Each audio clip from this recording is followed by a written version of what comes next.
All right, say it again. Watch the last one at the bar.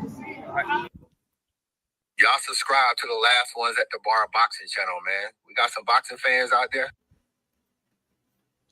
Hola, soy Jolie de Medellín y estás viendo las Squad 11 de Bar, el mejor canal de boxeo. Dale me gusta y suscríbete. Y me puedes encontrar en Instagram como Jolie1026 Sánchez. Bye. Last Ones at the Bar. Exclusively talks about the sport of boxing.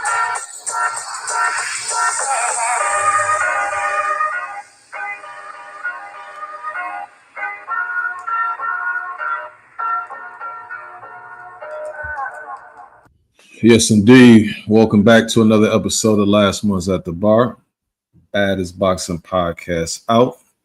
My name is Will Henry, and I'm joined by my boy Lavelle and a special friend of the show, and that is going to be the legend Ty Finney. First and foremost, what's good, fellas? Vel, I was talking to some people that's from Detroit, and one of them informed me that you were once a thug from around the way. Oh, no. And they used to call you Veli. How's everything going, Veli? Everything's cool, man. Birthday weekend, so my sister's in town, so just showing her a little bit around the area of Alexandria. So we're doing a lot over the weekend. We hit the gun range on Friday in Springfield. But then also we hung out in Crystal City and also a little bit Old Town Alexandria. We went to it's this spot in Crystal City called Alamo Draft House. It's kind of a movie theater that serves alcohol, and you have a table. You get dinner and all that stuff, or lunch, or whatever time you're there. It was a cool experience. First time I ever been there. So I had my little drink, watching weapons. People were scared in the theater, but that was one of the funniest movies I have seen in a minute. I was laughing the whole way through. So definitely recommend it if you want a good laugh. But also went to Old Town Alexandria. Went to this spot called Bola's Dockside Grill. Have good seafood, but it's kind of, if you like that upper class, look where you can look across the water and all that stuff, man, I definitely recommend it. Mm-hmm. Also, do you ever go to Chadwick's out there? Yeah, I've been to Chadwick's. I actually went there one time on New Year's Eve too. Right before they had their New Year's, they did the countdown outside over the water. Mm-hmm. Yeah, but that's a cool like kind of like got the Irish bar feel to it. You know what I'm saying? So it's real cool.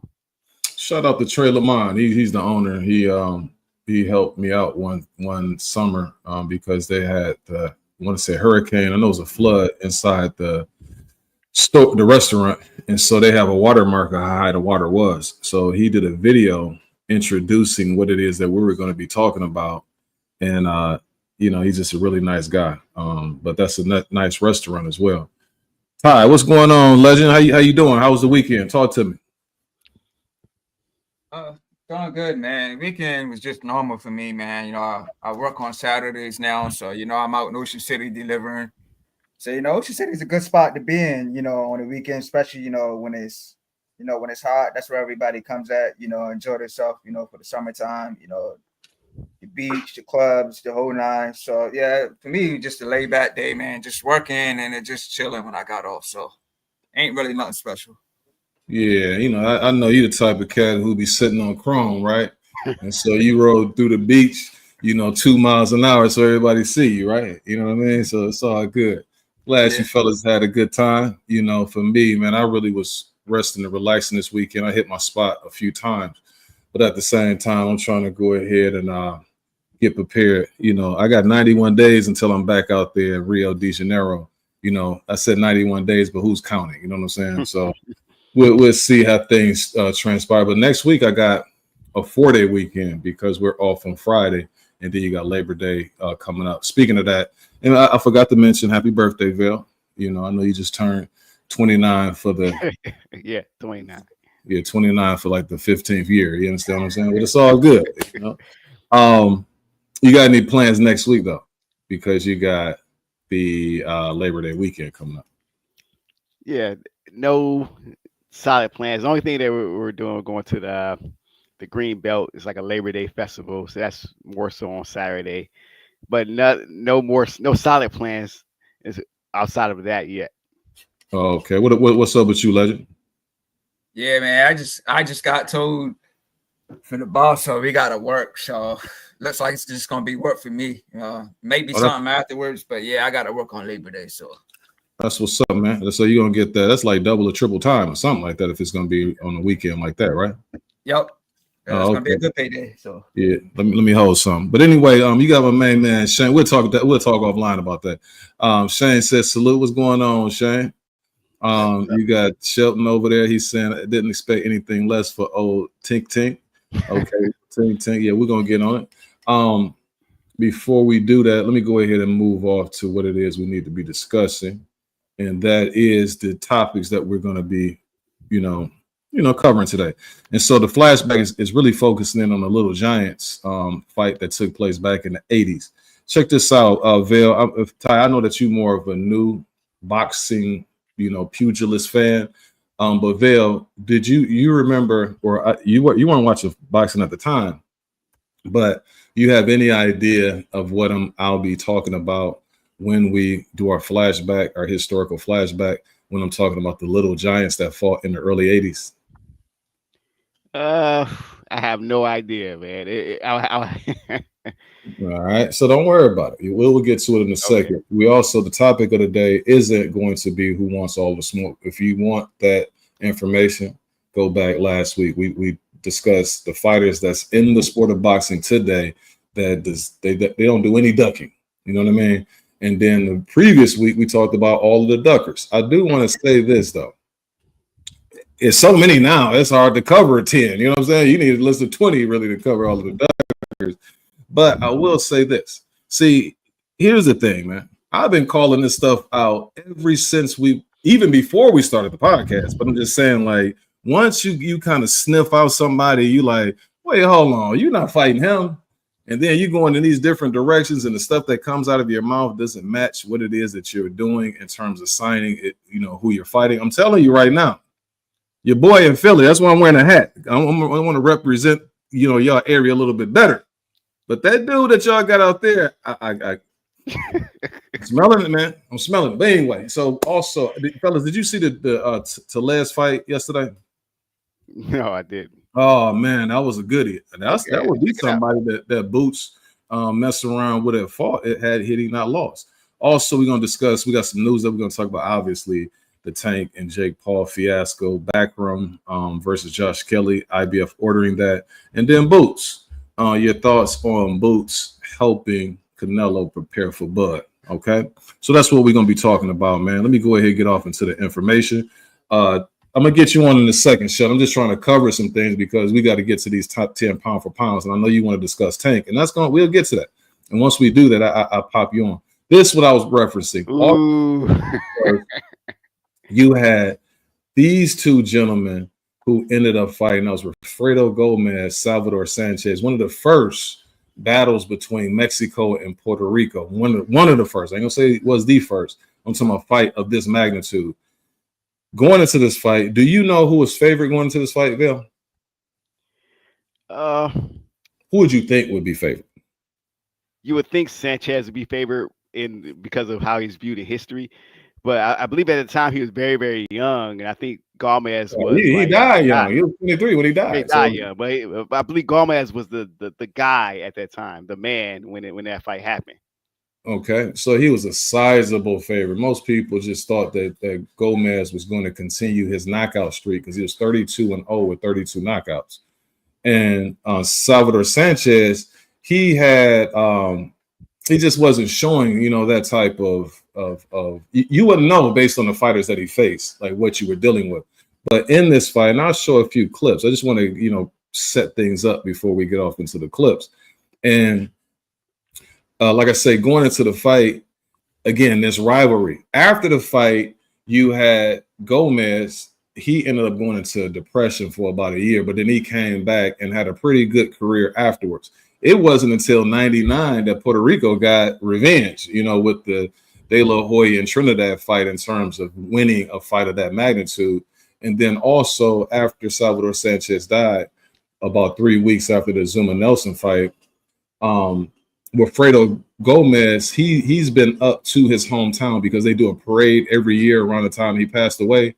And sometimes 3 times he's been like the honorary person there. So he's does a really lot of good. But let me go ahead and pull this up. Let me show you just a little bit. These dudes was knuckling down, man. These dudes was getting busy. Let me see. All right. Yeah, here we go.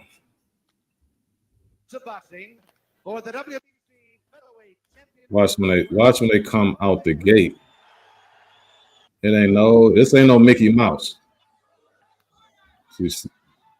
Which comes in the blue? Salvador Sanchez. He gonna knock him down early.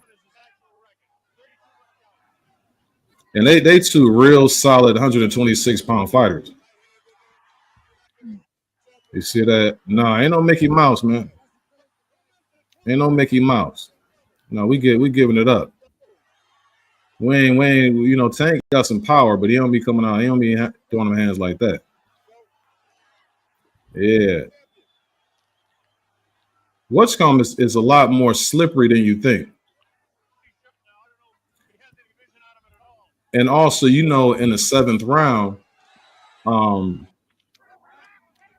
Gomez ended up landing one of those signature punches. He had Whatcom in trouble slightly. He almost lifted him off his feet with the shot, but Sanchez ate it. And I think that was it. There you go. Boom. But you know how it go. Like once you end up hitting someone, let's look at these dudes.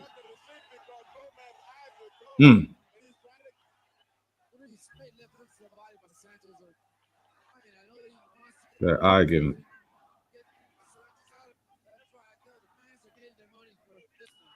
Oh.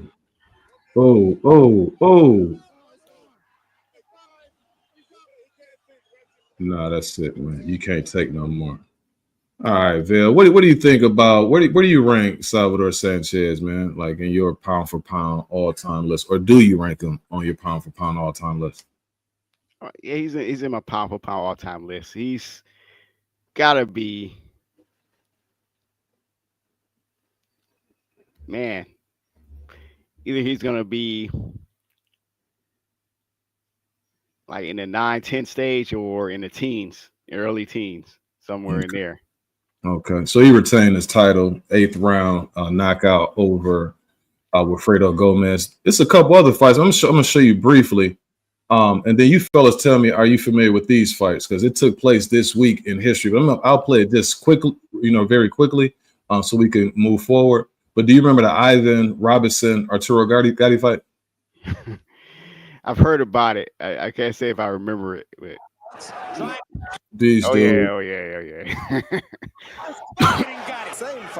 Only thing I'm gonna say about this, Ivan Robinson. I remember going into this fight.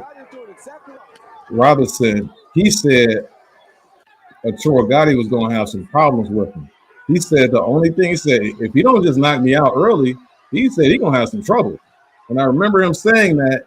And then once Gotti didn't hurt him early, they may have fought twice, but the fights that they had, it was just like this. You see 1 round, 1 minute of the fight, it's going to be all this all the time.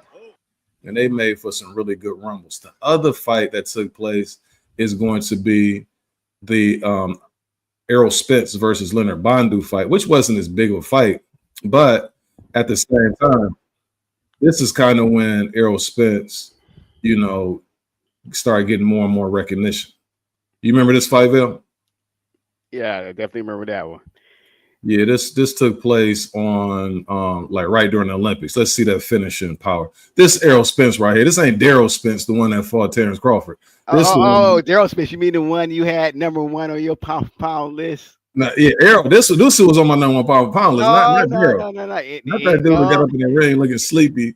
He messed around. No. I remember another pound for pound list we did. You had him as number 1 right before Daryl Spence. Watch this right here. Look at Errol. Yeah, and that would have been Bud right there too. Don't Don't do him like that. Yeah, cool, calm, and collected. Can he make it? That's the same guy that gave Keith Thurman all type of trouble. Yeah, go ahead. Finish him off. Finish him off, girl.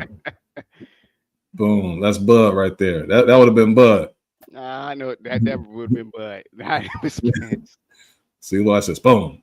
Don't do him like that. Look at it. Look at him. The same wide punches over to that same Bud jab.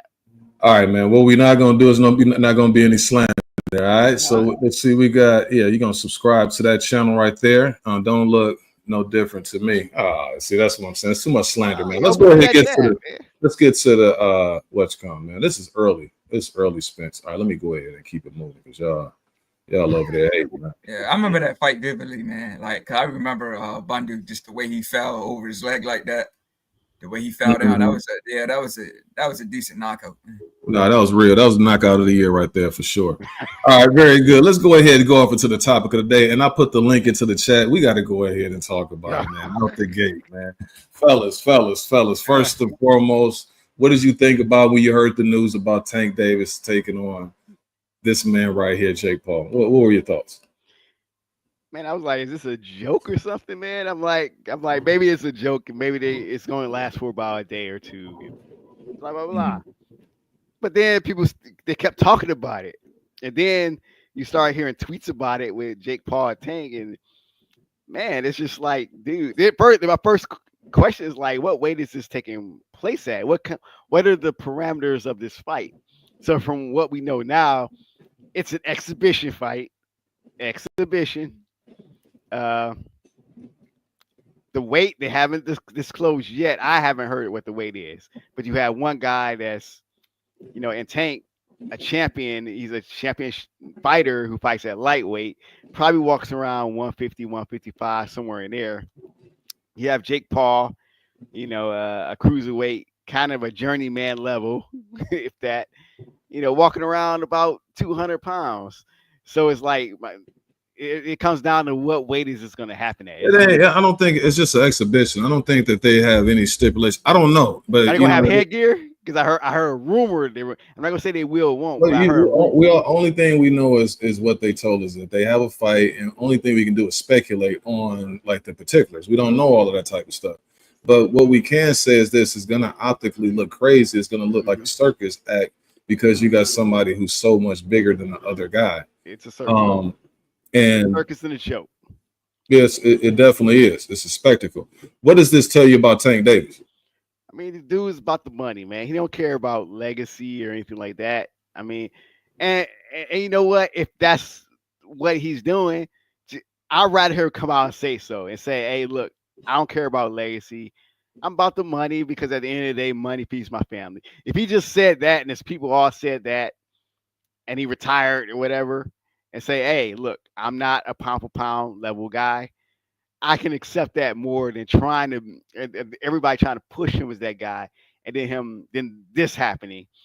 Because you can go back and listen, even before we start talking about Tank Duck and all that, you can go look back at my videos. I used to defend Tank and say it was more so his people. You know what I'm saying? But this is like, I feel worse for people like Lamont Roach, who was locked in for the rematch, probably training for a rematch, trying to get his get back. And now he's without an opponent. Went through probably a training camp and everything. You can fight somebody else. You can fight somebody else. But it's not gonna give him the money or the notoriety. Like, let's say he beats Tank. Nothing will give him that notoriety. I mean, he could, but it's harder to get that notoriety when he already beat Tank. You know what I'm saying? And it's a lot of people's eyes. So you just need that victory.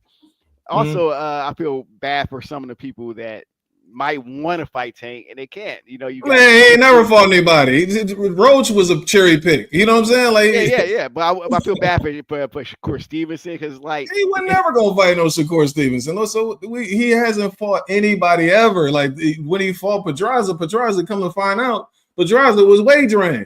I was listening to what Paulie Malignaggi was saying because he said he knew Pedraza. He said he had been complaining about making 130 all of those years, and then he ended up losing to Edner Cherry, but then they gave him the fight, even though he really didn't win. And then that's when he fought Tank next. He was like, he already knew, like, going into the fight, the dude was a dead man walking because he'd been having trouble making 130. Now, the one victory that I was going to give him, in retrospect, he don't really deserve that. That was a cherry pick. He cherry picked all the way throughout his career. What most people eyes, they would say, well, Santa Cruz was cherry picking. He didn't want to fight no dang Rico. Yeah, I will bring Santa Cruz up like, yeah, he beat Santa Cruz. I'm like, that dude was like, Santa Cruz was a 130-pound fighter, 126, who didn't fight he didn't fight Gary Russell. He ain't fight Gary. Both of them didn't fight Gary Russell. Both of them dug Gary Russell. And then also, with that being said, he was ducking Rigo. The man said, you give me $3 million. Nobody was making no $3 million to fight no dang on another little dude. But I'm saying that to say this. So I wouldn't worry about all these other dudes because they already figured out. That's the reason why Shakur says, I can't keep saying this dude's name. That's why Keyshawn kept saying, I'm not going to keep saying this dude's name because, I don't want to have my name attached to his like I'm just clout chasing and, all of that type of stuff. But at the end of the day, I do want to fight, but I can't keep just saying this dude's name. It's just like the Normans, but they still talk on because people keep asking about Boots. But it's like obviously this man, we know, like some people don't know it, but we know that the dude doesn't want the smoke. What about you, Ty? What do you think about this, man? Yeah, I agree with Val. Like when I first heard it, I was like, it was a joke. I didn't believe it. Mm-hmm. And then I started seeing, more news posted about it. I was like, man, this is real. I seen Jake Paul's, promotion thing. They posted it. So I was like, Ring Magazine posted. So I was like, man, it's real. So, but yeah, to me, I was like, it's a joke, man. It's a mockery of the sport because, Tank is one of the guys everybody tunes in to watch because of his knockouts. But this is just a mockery of the sport, man. It's obviously a money grab, like Bell was saying. Tank don't care about legacy, unifying the division, anything like that. So yeah, this is just a money grab all the way around. He's probably gonna get a way bigger bag, of course, rematching Lamont Roach. But it's obviously like after this, he could possibly be walking out the sport. Like from like recent interviews and everything we've seen in Tank, he was saying, like his heart is not really in this, and like he don't want to do boxing no more. So to me, it's just an obvious money grab. Get the bag and then walk out the sport. I'm highly disappointed in it, man. Highly disappointed. See, for me, part of me is like, cool, get your bag. Do that's what you do. Do what you do. Like, I can't tell a man if the man gonna get $20-30 million. I'm not the type of person to be like, because this is a unique time, right? My problem is from the start. You telling people this dude is a cherry picker. This dude is, again, I told you saying this like 4 or 5 years ago. You got Devin Haney who wants to fight the dude. People giving him an excuse. Oh, you don't have to fight Devin Haney. You see the sparring. No, I want to see them in the ring against each other. I don't want to go about all these rumors and edited videos and stuff like that. When Lomachenko was the man, I wanted to see that. I don't want to hear about, you don't have to force me to do. He about to leave Floyd Mayweather because he's saying he's setting him up because he's trying to make him fight Lomachenko. What are you talking about, man? You 25, 26 years old. How is he setting you up? You should be salivating at the opportunity to face a dang on Lomachenko. So I already knew when I'm hearing this stuff, you got Gary Russell who was talking real spicy. He's ignoring him. Even Tevin Farmer, he's scared to fight dude. I remember he was having tweets with Devin Haney talking about all this stuff that he has. And Devin Haney is like, okay, that's fine, but let's fight. You know what I'm saying? Like, that's cool. He going back and forth with all these dudes about stuff that has nothing to do with getting in that ring and getting busy. Now, here's another thing. What's up with all this money you saying that you got? He was saying a couple of years ago that he was signing a deal that was bigger than Floyd Mayweather's. What happened to that? He said that they saying that he's making so much money per fight. Really, Tank, if you fight Shakur Stevenson, I guarantee you Turkey is going to pay you handsomely. Like, you're going to get maybe more or very close to what it is that you're making for this sideshow. The other thing that disappoints me about this whole thing, this whole fiasco, and this I'm going to tell you like this. Anybody that's listened to our channel, Ty, I ain't going to say Ty, he going to rock with whatever he rock with. If you one of them busters, man, that sit up here be making excuses. I heard, man, there's certain channels I have to unsub to these channels, man. These dudes on here, I know that this fight is going to be content. So if you're a content creator, you want to have stuff to talk about, right? So they're going to go ahead and justify the actions of this nonsense. How are you going to sit up here? Well, Ali took some fights, some what's called them, some kickboxing fights or this and that. You can't compare that. You can't compare that, man. Ali was already beat greats. Dude, 1973, Ali fought Frazier and Foreman just in 1973. Some of these dudes will never face ever that caliber of fighter ever in their career. On top of that, Ali was defending his title. It was some years. Ali defended his title like 4 or 5 times in a year. This dude fights once or twice. One of the fights is going to be against Jake Paul. So you holding up the dang on division. And on top of that, what you're doing is that's why the fickle mind fan who's listening to these channels, they start to justify the nonsense that's going on in the sport. You're not going to have a sport. We almost done with the American athlete, like not the athlete, the American prize fighter. Like we almost done.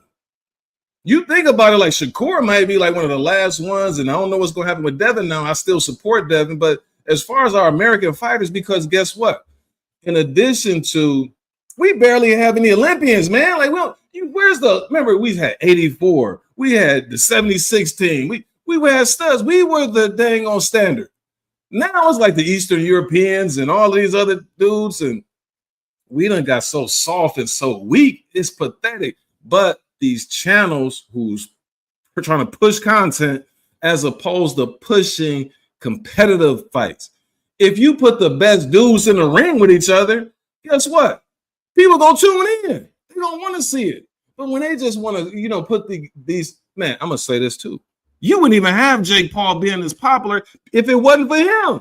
He's one of the main reasons why you got these spectacles like this, because they're not fighting each other. So you'll be interested. Okay, let me see what Jake is going to do with this person, and it turns into that, as opposed to this is really the dang on line of demarcation of in hip hop when you start having Soulja Boy and the ringtone raps and stuff like that, and that became what people start gravitating to, as opposed to dudes who really got busy on the microphone. It's starting to be the same thing. This stuff is going to be so watered down. We done lost it, man. We done got way too soft.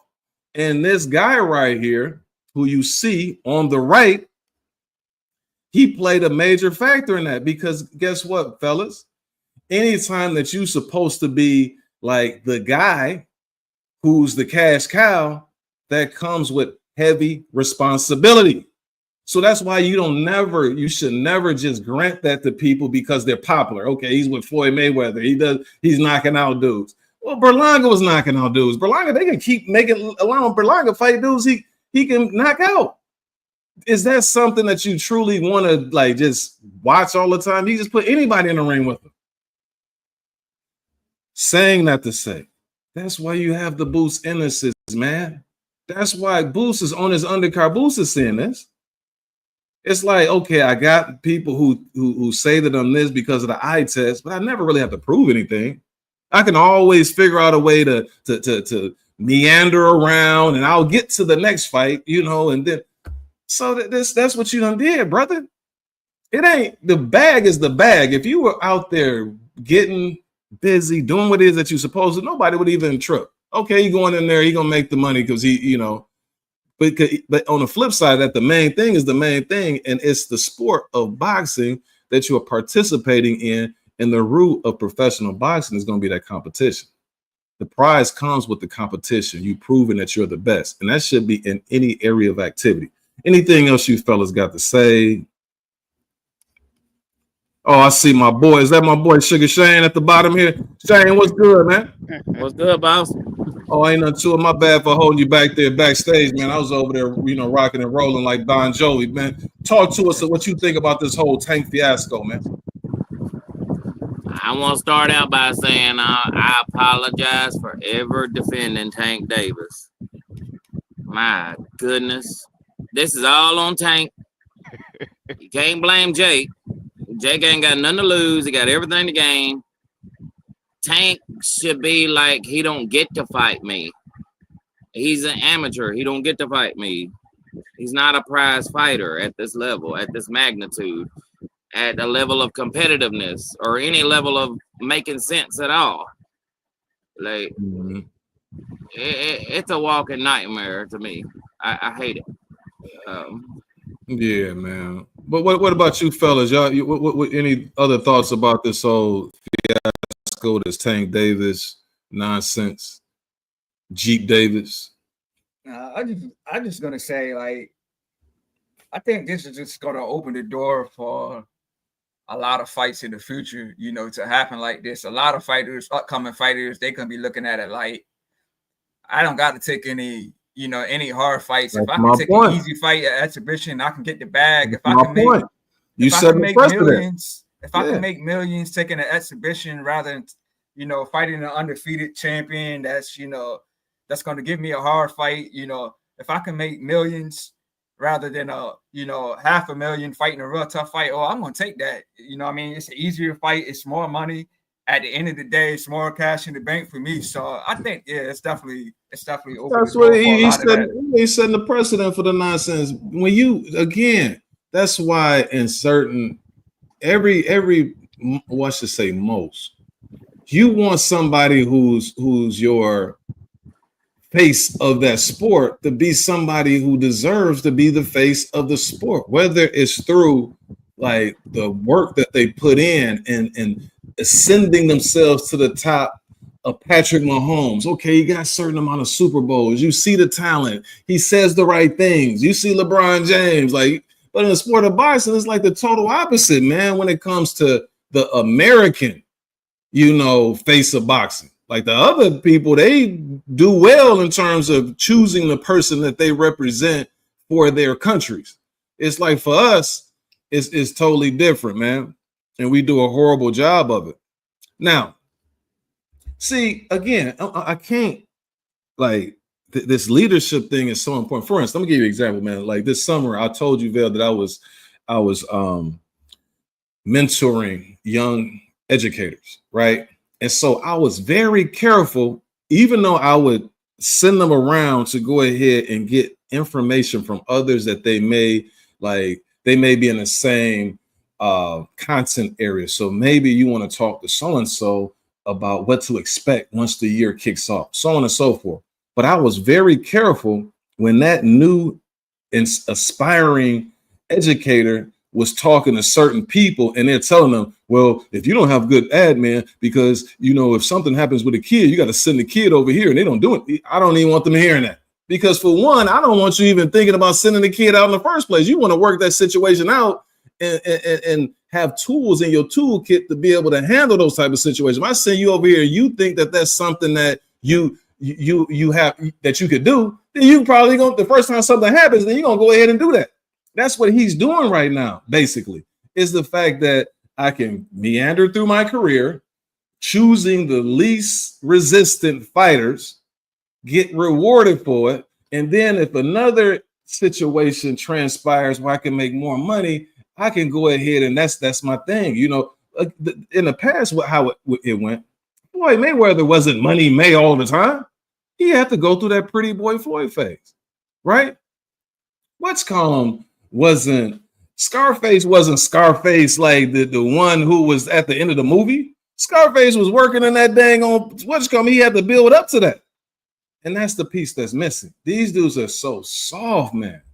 It's pathetic. Talented, but they too soft, man. Sometimes it's okay to go through adversity to see how great you are. You know what I mean? Bill, what's your last thoughts on this thing,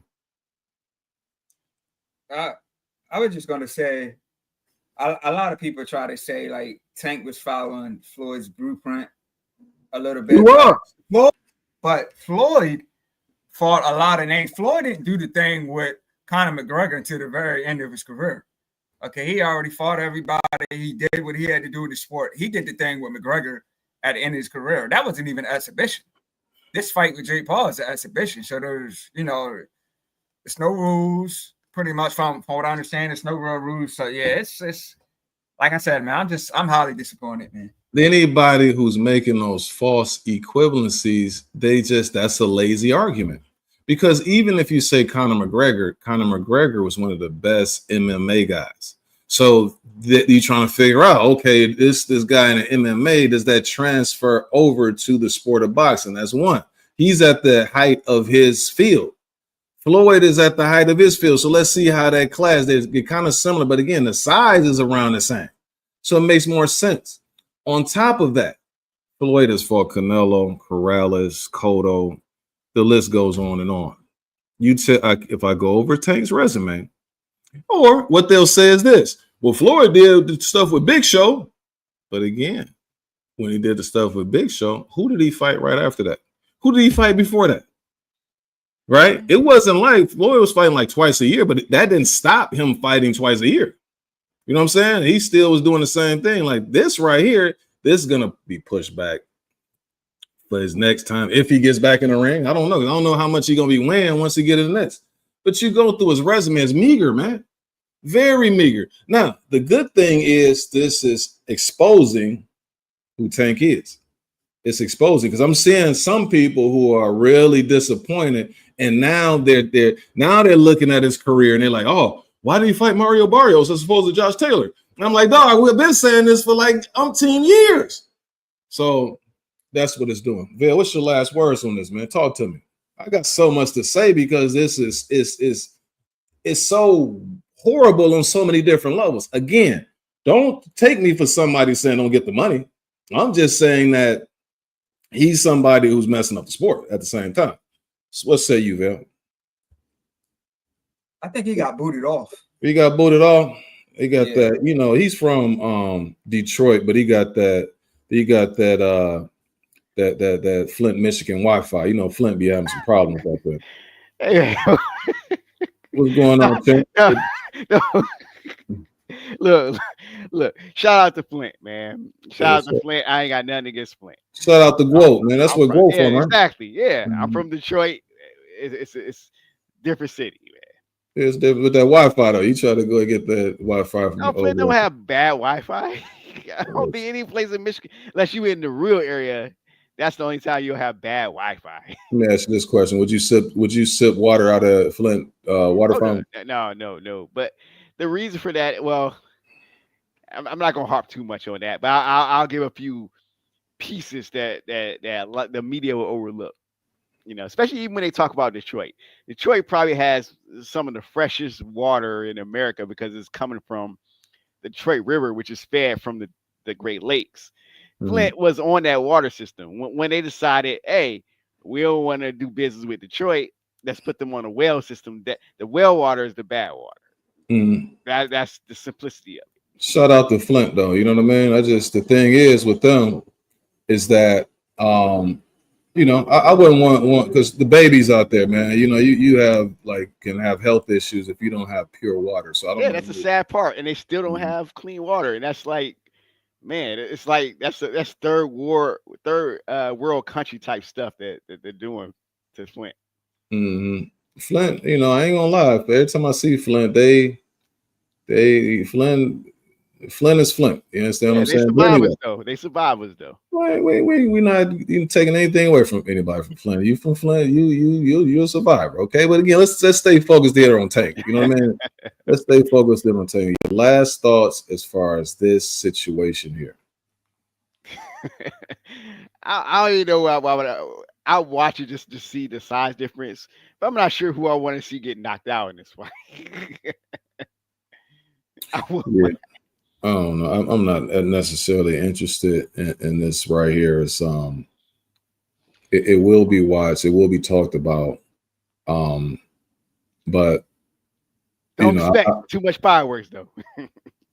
No, I'm not expecting. I don't know if I'll watch it. You know what I'm saying? Like, to be honest with you, I'm not interested in a fight of somebody who's 70 pounds heavier than somebody else, regardless of the difference in skill level. Because I want to see that guy against other dudes to actually see who's the best in his weight class. Not this nonsense. This tells me nothing. You find somebody who's not even really a fighter. He's a YouTuber who can fight, you know? And again, that's what's messing up the sport of boxing is this right here. And then it's like people still talking about checking it out. Like, why? Like, what is this doing, man? Like, outside of just messing things up more and more, you know, it's like, man, yeah, Yeah, man. I think they're gonna try to get more eyes on it by making the undercard real nice. So they're gonna make the undercard real solid. But like I said, man, I'm highly disappointed. It's a joke to me. So And then think about this. You got dudes, Usyk, be going in there fighting all of these dudes. You know what I'm saying? You got Devin Haney coming off his situation. He going in there with a dangerous dude. It's to the point now. It really isn't a benefit to really try to be the best. Like, it don't really matter anymore. Like, the dudes who take that approach, they get ridiculed. And it's like, oh, he's gonna get knocked out. He's gonna, this and that. And they talk real bad about the dude, and dude trying to give you what the sport of boxing is all about. So again, it's an adverse incentive, but I rock out with those who are, they really are lovers of what it is that they do. And you can tell people who not. I don't want to harp on this. If we have anything that we want to discuss in the end about this horrible situation that transpired, again, it's not horrible from the standpoint of him getting his money. It's horrible for what the ramifications of what this is going to do when you got somebody who's supposed to be the face of boxing who's been ducking everybody, and picking and choosing. And then on top of that, the dude that you just cherry picked gave you a good scrap. This is the first time in your career that we'll get a chance to see you kind of go through a little bit of adversity because you got a rematch against somebody who's not really scared of you, and that was a close fight. So what are you going to do? And we probably give you a lot of credit for fighting somebody you cherry picked from the start anyway. And then you scared and tuck your tail and go do an exhibition. Last thing I'm going to say, man, we are weak, dog. Like, I'm trying to tell you, we are weak. It's not just him. Listen, man, I'm going to tell you like this. All of the cities that you used to respect because them dudes were solid, all of them are like hot garbage. Man, remember you at the Harlem Renaissance when they were over there showcasing talent. Now all you think about Harlem now is hustling and dope dealers and all. They done messed it up. You think about, I'm looking at dudes in Philadelphia. I used to be like, man, they done messed them dudes over, man. You start seeing, look at some of them little rappers that they be having from Philly, the way they talk and the way they communicate, and it's not the same, man. They did a number on us. Take us from Baltimore, man. Like, when I think about Baltimore, I think about dudes who very serious type guys. And you think about any of those cities, man, that you used to look up to. It's like they did a number, and they did a very good number. And it's like people don't understand like the slickness on how they went about doing it because everything is so backwards now. But as far as this Tank Davis guy, he's the captain of the Ducks. You understand what I'm saying? He also, when they remove the face, they remove the cloth over his head. That's what you see a duck. You understand what I'm saying? And then last but not least, now Tank, the veil is off. You can just be yourself now, sir. DuckTales, starring Tank Davis. November 13th. All right. Now, let me see. You fellas good as far as that? I got nothing else.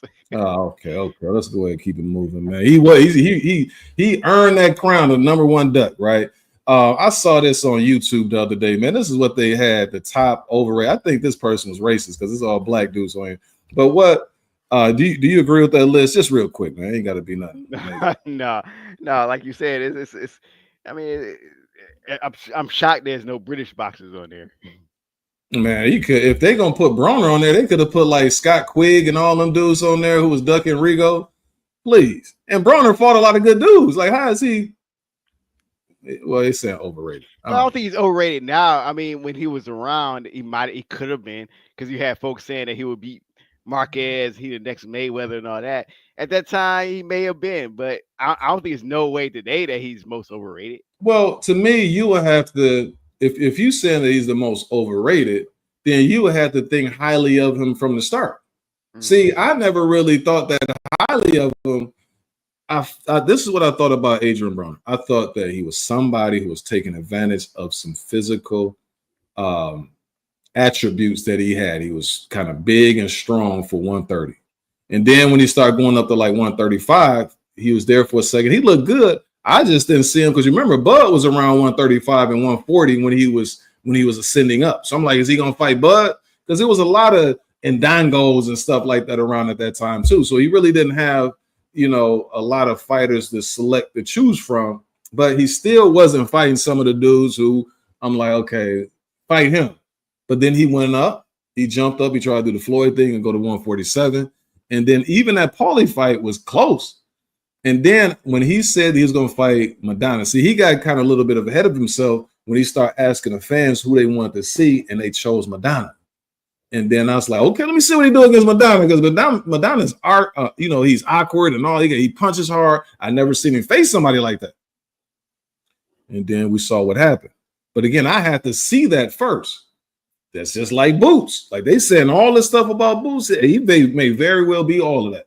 But we just have to see you fight against guys who are dangerous. Like, give me somebody like that. And if you're going doing all of that stuff that you're doing against them, I ain't saying nothing.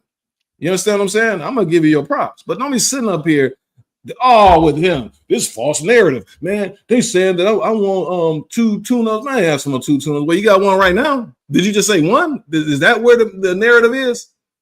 Come on, man. Oh my God, this dude Boots Ennis said,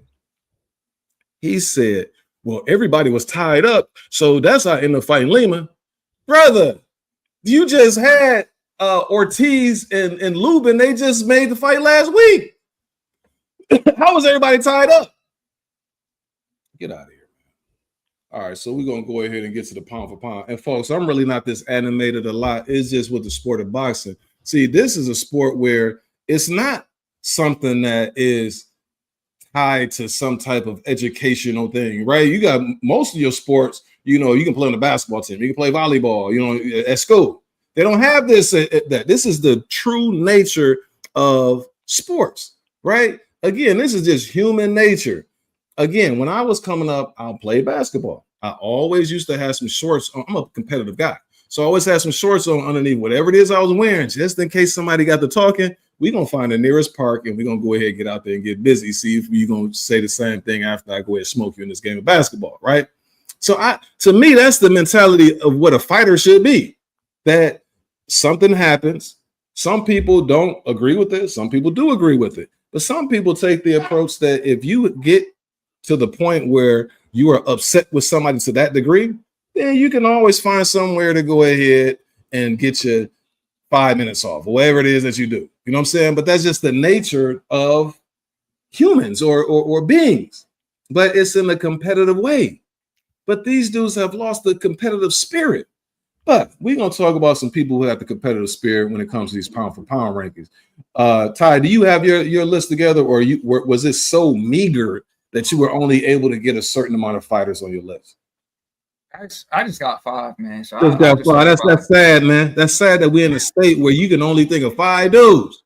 I really can name more, but I just don't. I really can name more than that, but we can do 10, man.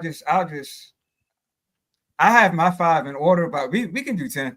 Bill, I want you to take a look at this, man. So your pound for pound list, how close is it to this list that was back in like 1980? Look at that list, man. Thomas Hearns, Arguello, Ray Leonard, Gomez. You had Holmes, Salvador Sanchez, Michael Spinks, Marvin Hagler's number 8. Then you got Aaron Pryor, Roberto Duran. How close is your list in terms of quality? It's not gonna look like anything like this. And the weird thing about this list is it's probably more than half of them, either half or more than half, are under 30, maybe under 27. It was a lot of young guys. Like people forgot how young Aaron Pryor was. If this is from like what 1981, Aaron Pryor was like It's got to 25. be. It's got to be 80, 81 because if Gomez is above Salvador Sanchez, they hadn't fought yet. Right, right. Somebody like Aaron Pryor was 25, 26 at the time. Tommy Mhm. Hearns was like 23, 24. Leonard 23, 24. Um, the oldest person on his list might have been what either Larry Holmes or Larry Holmes, Durant, or Hagler. Yeah, Other than this that, one. the rest of them are pretty young, and they've Yeah, always fight. They're all will mixing it up at this point. It's not like we pick the young guys today. They haven't. They're unproven, and that's the difference. yeah, they improved. Man, Sugar Ray now. He was going against Hearns, Roberto Duran. He went out and got Benitez. You know what I'm saying? When he was, oh my God, these dudes would never. It don't even benefit you anymore to do that though. But I'm gonna tell you this: if you ever have somebody, an American fighter, now I was gonna say who took that approach and who was talented enough, then he's gonna really, take the world by storm. But here's the other thing too. Now you can't really do it because you got the different promoters. Well, you can't fight him because of this. He can't, and they'd be like, "Oh my God, you got Backroom over there." So going to the list, I got my honorable mention list. I don't know. Backroom looked good against Zoo, but I don't know. Nobody will fight him. So he conceivably should be on my list because it's not his fault that he can't get the guys in the ring. I got Nakatani on my honorable mention list too because I just haven't seen. I've seen him knock people out viciously. I just haven't seen him do that to somebody who is that high of level. So I can't really say if he fights somebody like in a new way or somebody like that, that will tell me what I need to see. You have any honorable mentions, Bill? Yeah, yeah. So I got Canelo on my honorable mention. He didn't make the list this time. I got Tank on my honorable mention. No, my God, yeah, man. I don't even want to. You got I he mean, made that far. How you I make mean, it that far? Ain't fought nobody. You know what I'm saying? no, Like, come no, on. no. I mean, back row be on my honorable mention list. You got, Fedora on my honorable mention. Jai Tank. Apataya Hey, on my honorable mention. Those are my honorable mentions. that So man said Tank Davis. the Woo. dude got pound for pound level skill. So, that matters. So But a guy who has something in his eye and took a knee can be on. I've never seen a guy who Well, do well, who well, did well. that. He would have been on the pound for pound list if he wouldn't have done that. Put it that way. If he was taking his the last two fights seriously, he probably would be. He Serious? would have. Nah. The excuse is he didn't take him seriously. Like, all right, No, no, Ty, no. No. I say take the fighter seriously, but take his career. My men is take his career seriously. Let's say he would got two good fights in him. You know what I'm saying? Pretty good fights with good opposition. He would have been on the second half. so a guy who's messing the sport of boxing up can even make the honorable mention list. The dude is doing everything. He's the P Diddy of of boxing. Hey, Oh, instead of coming up with my own beats, I can just take these samples and do this. I don't even have to write my own rhymes. Oh my God! Anyway, man. Ty, you got any honorable mentions, man? These guys, I ain't got no honorable mentions, man. So that's right here. Okay, let me go ahead and get to my number 10. My number 10 is going to be Canelo, man. Canelo is falling to number 10 because of his opposition as of late. But people are saying that Bud Crawford, they got some people have him as his number one pound for pound fighter. That's the reason why I didn't remove him from the list. But I can't, ignore the fact that the man has fought so many guys previously. Shane rattled them off, and I'm not even gonna do it again. But you got the Triple G's, you got the Cottos, you got the Mayweathers, you got the Lauras, you got the Bivals, you got guys that are in the current top 10 pound for pound that he's faced. You know what I mean? Where he's going to face at the very least and has faced. So I'm looking at that. I'm looking at his status in the sport of boxing. Still has some skills left. And we shall see if he's going to move up higher on September 13th once he puts this fellow to sleep that they call Bud. He's going to give him a good, nice little nap. And, I'm going to have me a few cervezas for my good buddy, Canelo Alvarez. Who you got number 10, Phil? My number 10 is Junto Nakatani. Like you said, his opposition isn't up to par, but he's been looking phenomenal, knocking everybody out. he looking like that guy that would give a new way trouble, and that's important, when you're rating somebody. So, um, and he wants that smoke, and that's important too. So for those reasons, the guy number 10, Junto Nakatani. What sign and Ty? You got one yet? I'm gonna just say for now, since he's not retired, I'm gonna just say Errol Spence. Yeah, I mean he hasn't fought in 2 years, but still, before that, what did he do? He had a bad car accident. He came back. He fought Danny Garcia. After that, he fought Ugas. Then he ended up fighting. Terrence Crawford. Unification title was on the line. So yeah, he showed he's a guy that fight anybody. And he was right there. He's right there becoming undisputed, but it just didn't go his way. So, but I have Spence. Yeah, just Ty gonna have Sugar Ray Leonard on number 9. You understand what I'm saying? But anyway, my number 9 is gonna be the Dream, man. Dream, I can't take him out of the top 10 based on a cheater, and he's come back. He had a decision victory against Ramirez, where if you looked at the scorecards, it was a wide margin. He's also fighting Norman Jr. coming up in November. And I like his chances based on what I've kind of studied so far. And if somebody who I can envision being able to beat somebody the caliber of a Norman Jr. in his first full fight in a new weight class, I got to have him in my top 10. So number 9 for me is going to be Devin the Dream Haney, especially with his resume as well. Yeah, my number 9 for those same thing, Devin Haney, for those reasons you just said, man. A great fighter, but has a great mentality. He wants that smoke. Went through a rough patch. And still in that process of seeing how he's going to bounce back. But he wants the smoke, man. And if he does great against Norman, if he beats him, he's definitely going to go up high, really, really high on his list. But if he even does well, let's say he loses a fight of the year candidate or something like that, or just losing a really great, give a great account of himself, he has the. I think I would probably either still keep him at 9 or even move him up a little bit, just off that. It's just. But for those reasons alone, I got Devin Haney as number 9 on my pound for pound. Talk to me, Ty. What we got, man? Let's keep this ball rolling.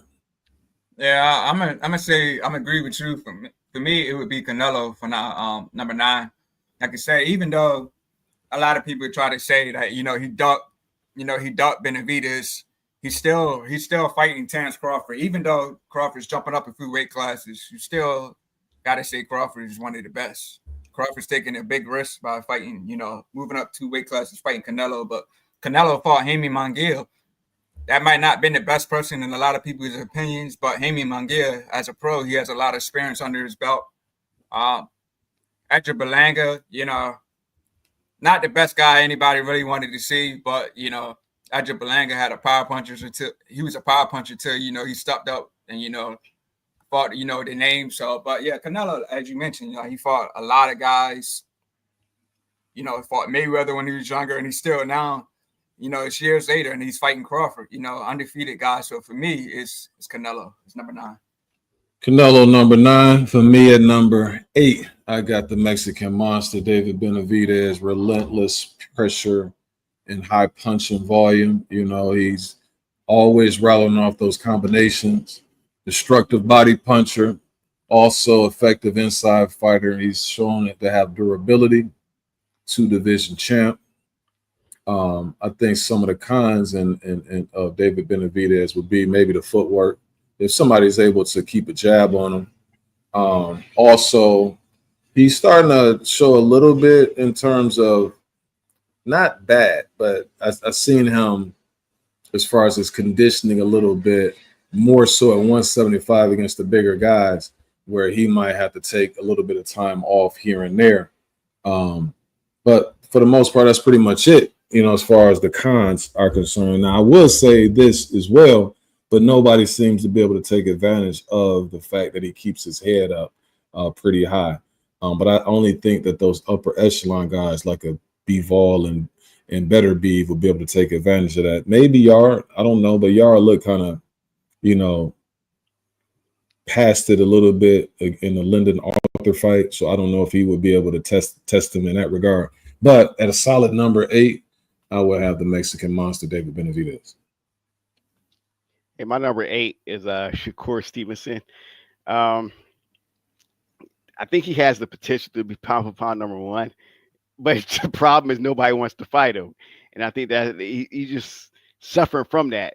And he had this good performance against William Zepeda, and he basically fought out of his element at times in that fight, and still was beating Zepeda up and buzzing him, and that's important, you know. But hopefully, some of those guys, man, they get at Shakur Stevenson, and we already seeing a few people call his name out now. It may not be the guys that we want, but at least it's something that you can see more of where he's at. So my number 8 is Shakur Stevenson. Yeah, my number 8 would be Joseph Parker. Joseph Parker, to me, he's a man on a mission. Like if you looked at his last couple fights, he fought Deontay Wilder, the bronze bomber, powerful puncher. He beat him. He fought another big guy, Zhali Zhang. Zhang, big guy. Joseph Parker beat him. And then, of course, he was on a collision course with Dubois until, Dubois got sick or whatever. Then he fought Martin McCauley. A lot of people was trying to say he was the boogeyman of the division. Even though, it was like short days notice, he still put McCauley, put his lights out, dropped him. And, to me, he should be the guy that should be getting the shot at usage. So to me, Joseph Parker, he's a man on a mission. So for me, he's my number 8. Yeah, for me, I got my main man. Let me go ahead and go to the slides. At number 7, I got Shakur Stevenson. And the main reason I put Shakur at number 7 is because, and I put the list of things that I had, because of his elite defensive skills, speed, intelligence, and he has an adaptable style. Also, he's an exceptional defensive fighter. He's able to adapt inside the ring, has a high IQ, and he's had some dominant performances in the past, mainly against guys who were like the second guy in his weight class, which was Oscar Valdez. And he put on a master class in that fight. He pretty much had a quasi virtuoso against William Zepeda in his most recent outing. The only con is that sometimes he can be conservative, and he can be inconsistent when a guy is kind of hurt a little bit, and he just doesn't have that finishing power at times. You know what I mean? But with that being said, as far as his skills, he's probably one of the most skillful guys in the sport of boxing. Resume isn't bad. You can't blame him for the guys who don't want the smoke with him, but it seems like he wants smoke with other guys. And so all in all, I got him at number 7 because I just, like, if he fought like a David Benavidez, I couldn't see David Benavidez beating a Shakur Stevenson if they were at the same weight. And then also even Canelo, I can't see them being able to beat him, if they were at the same size. So at a solid number 7, I got Shakur Stevenson. At number 7, I have David Benavidez. I mean, this dude, man, he really wants to smoke, man. And he would take fights with fighters that normally the top fighter in the weight class won't take those fights. Like even when you look at, of course, you had a young lion like David Morrell they took on. You had Andrade, who we look at now. Hey, he got beat up by David Benavidez, but in context, I think that's the type of fighter that will, not saying that Canelo wouldn't beat him, but he would use a lot of footwork on Canelo, and he'll make Canelo look bad in spots when Canelo's trying to cut the ring off on him, just like what happened with what's my man named, the last guy that Canelo fought, that guy. And David Benavidez is the type that'll fight those type of fights and just beat the dude down. And he wants to smoke. He still wants to smoke at 175. He wants Bivol. He wants Bitterby. He even wants Zerto. Guys like that. So for that, you can't even with his limited talent, he hasn't failed us yet. So for that, my number 7 is David Benavidez. He's limited talent wise. I'm trying to get Shelton I up don't. in I think like he has some flaws that he can work on better. Like you said, his footwork. But some things make up for it, like his tenacity, his meanness, and his engine. Like people like people may make jokes about him looking fat and all that, but that dude's never tired in that ring. You'll have one or two fights where he'll take a break or take a breather, but he's gonna come back. He's not somebody that fades down the stretch. here. All right. What about you, Ty? I'm trying to get Shelton Yeah. on. So for me, my number 7 would be Fondor. Like, and I say that about Fondor because like he just looks like a guy who, you don't think would be boxing. He's real tall, he's real thin, but he's willing to bang with you, he's willing to trade with you. He was in a war against, Erickson Lubin. He ended up Lubin.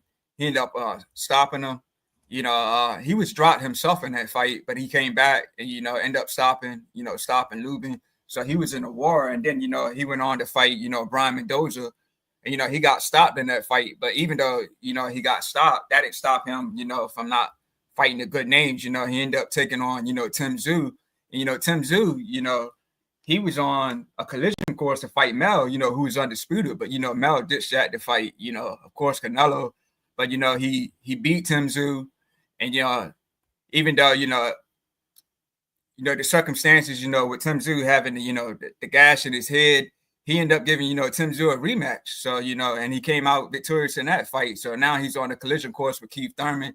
Not the best name, but Thurman is still a name. So to me, he's somebody who's willing to fight any guy. Like, and he's just an interesting guy because what he's reaching and everything. So to me, it would be Fondor. All right, very good. So for me, I got at number 6 is going to be the Beast, man. Arthur Beterbiev. He's still. I don't know if he's moved with the Bivol fights. I think he's around the same because he has one victory and he has one loss, and both fights were pretty close. As far as the pros and cons of the Beast is, you got the elite punching power. You know what I mean? He has 20 of his 22 professional fights ended with all knockouts, and prior to him facing Bivol, he had all knockouts in all of his victories. That relentless pressure that he applies, master applying that tactical pressure. Technical foundation, you know what I mean? He's always that base that he has. It's hard to, get him off his pivot, you know what I'm saying? Because he has a solid foundation. He's adaptable and intelligent. He's not just a one-trick pony. You think of him as just this dude who's coming in very destructive, but at the same time, it's a method to his madness. But also, he's a very good boxer if he has to box. I've seen him do it against Yard, and I also saw him do it against Joe Smith. Even though the Joe Smith fight only lasted 2 rounds, he gave you a little bit of everything. He's adaptable, intelligent, strong, and durable physically. Man, that's a strong joker. You see him do his little workouts and stuff like that. Just his fingertips and stuff like that. How he be jumping up and then he coming down doing like the push, the jumping jacks, and then he's coming down. Guy is strong as an ox, man. I would hate to be in the ring with that dude. Now, some of the things that you could be critical, because I've seen him get hit flush, in some fights. I even seen him get dropped before when he didn't have his antennas up. And like I say, if you're willing to stay in there with him, you can catch him cleanly, but it's just the fire, the return fire sometimes kind of has fighters apprehensive. And then sometimes he also can look predictable. When I saw him against Bivol and what Bivol was able to do, but only the upper echelon guys will be able to do this, is he took the stuff that Beterbiev gave him, and then once he got about around the 5th round, what he started doing is he started delivering back once Beterbiev ended up like kind of, shooting his load. And then he started coming back, and his return fire, he couldn't really keep up with that. And he's Asian, you know what I mean? But if you look at his resume, man, the Gazdik fights and things like that, man, He has a solid resume to Bivol fights. The fact that a lot of guys didn't really want to have to go through him. He has the better resume of between him and Bivol. So at a solid number 6, man, I got the old school guy, because every time I look up, he got the dog years, man. I look up, dude, about 58 now. Like when we first started, he was a young man. You understand? Then I look at BoxRec, and every time I look at his age, it goes up 7 years on his birthday. But anyway, Bill, who do you have in number 6? Yeah, so my number 6 is Bam Rodriguez, man. My main man. Like this dude, man, he's really putting it on for the smaller, weight class and the little guys. And the sad part about it is he's being overlooked in favor of the more prestigious weight classes, whether it's heavyweight with Usyk, the Canelo 168, welterweight, which you got Boots and all them, and lightweight with Tank. Unless you're a hardcore boxing fan, you're not going to know about Bam Rodriguez, which is sad because when you look at his resume, he's beaten, Hall of Famers and beating them bad, and he's exciting. He's what boxing fans want to see is what he is, the type of guy that wants to fight the upper echelon. He wants to put on a good show. He's exciting. He doesn't duck any smoke. And he's skilled. It's not like he's responsible. He's not like he's just going in there, just going Arturo Gatti on guys. He's defensively responsible while getting the job done. He's everything that people want Canelo, what Canelo fans want Canelo to be, or who Tank fans want Tank to be. That's who Bam Rodriguez is. See, again, you can't really. I wouldn't lump Canelo in there because again, that's the Canelo, the one knock that you will have against him is the fact that he's holding the belts, right? But you Bam don't do that. That's the no, he doesn't. But my point that I'm making is you can't ignore all of the fights that Canelo had against tough opposition in the past. To get to the point to be able to move the way that you move. Like I said, the only problem I have with Canelo at this stage and the choices he's making in opponents is that he still has the belts. You know what I mean? And other guys deserve opportunities, even now, like the Shirazes now. You had the David Benavidez guys before. And there's other guys he may not be willing to face because, he's going for the money. But again, it's more of an earning stage or space that he's in his career. But like I said, give up those belts, Canelo. All right. What about you, Ty? Who you got? Yeah, for me, my number 6 will be Cool Boy Fulton. He's my number 6 because, we all know he went to Japan and, he suffered, the bad loss against Inoue. Oh, yeah, he got smoked. Yeah, he got smoked. You know what I'm saying? Yeah, he got smoked. But, like, even after that, he fought Carlos Castro. I wasn't too familiar with him, but he was in a dogfight in that fight. Castro dropped him.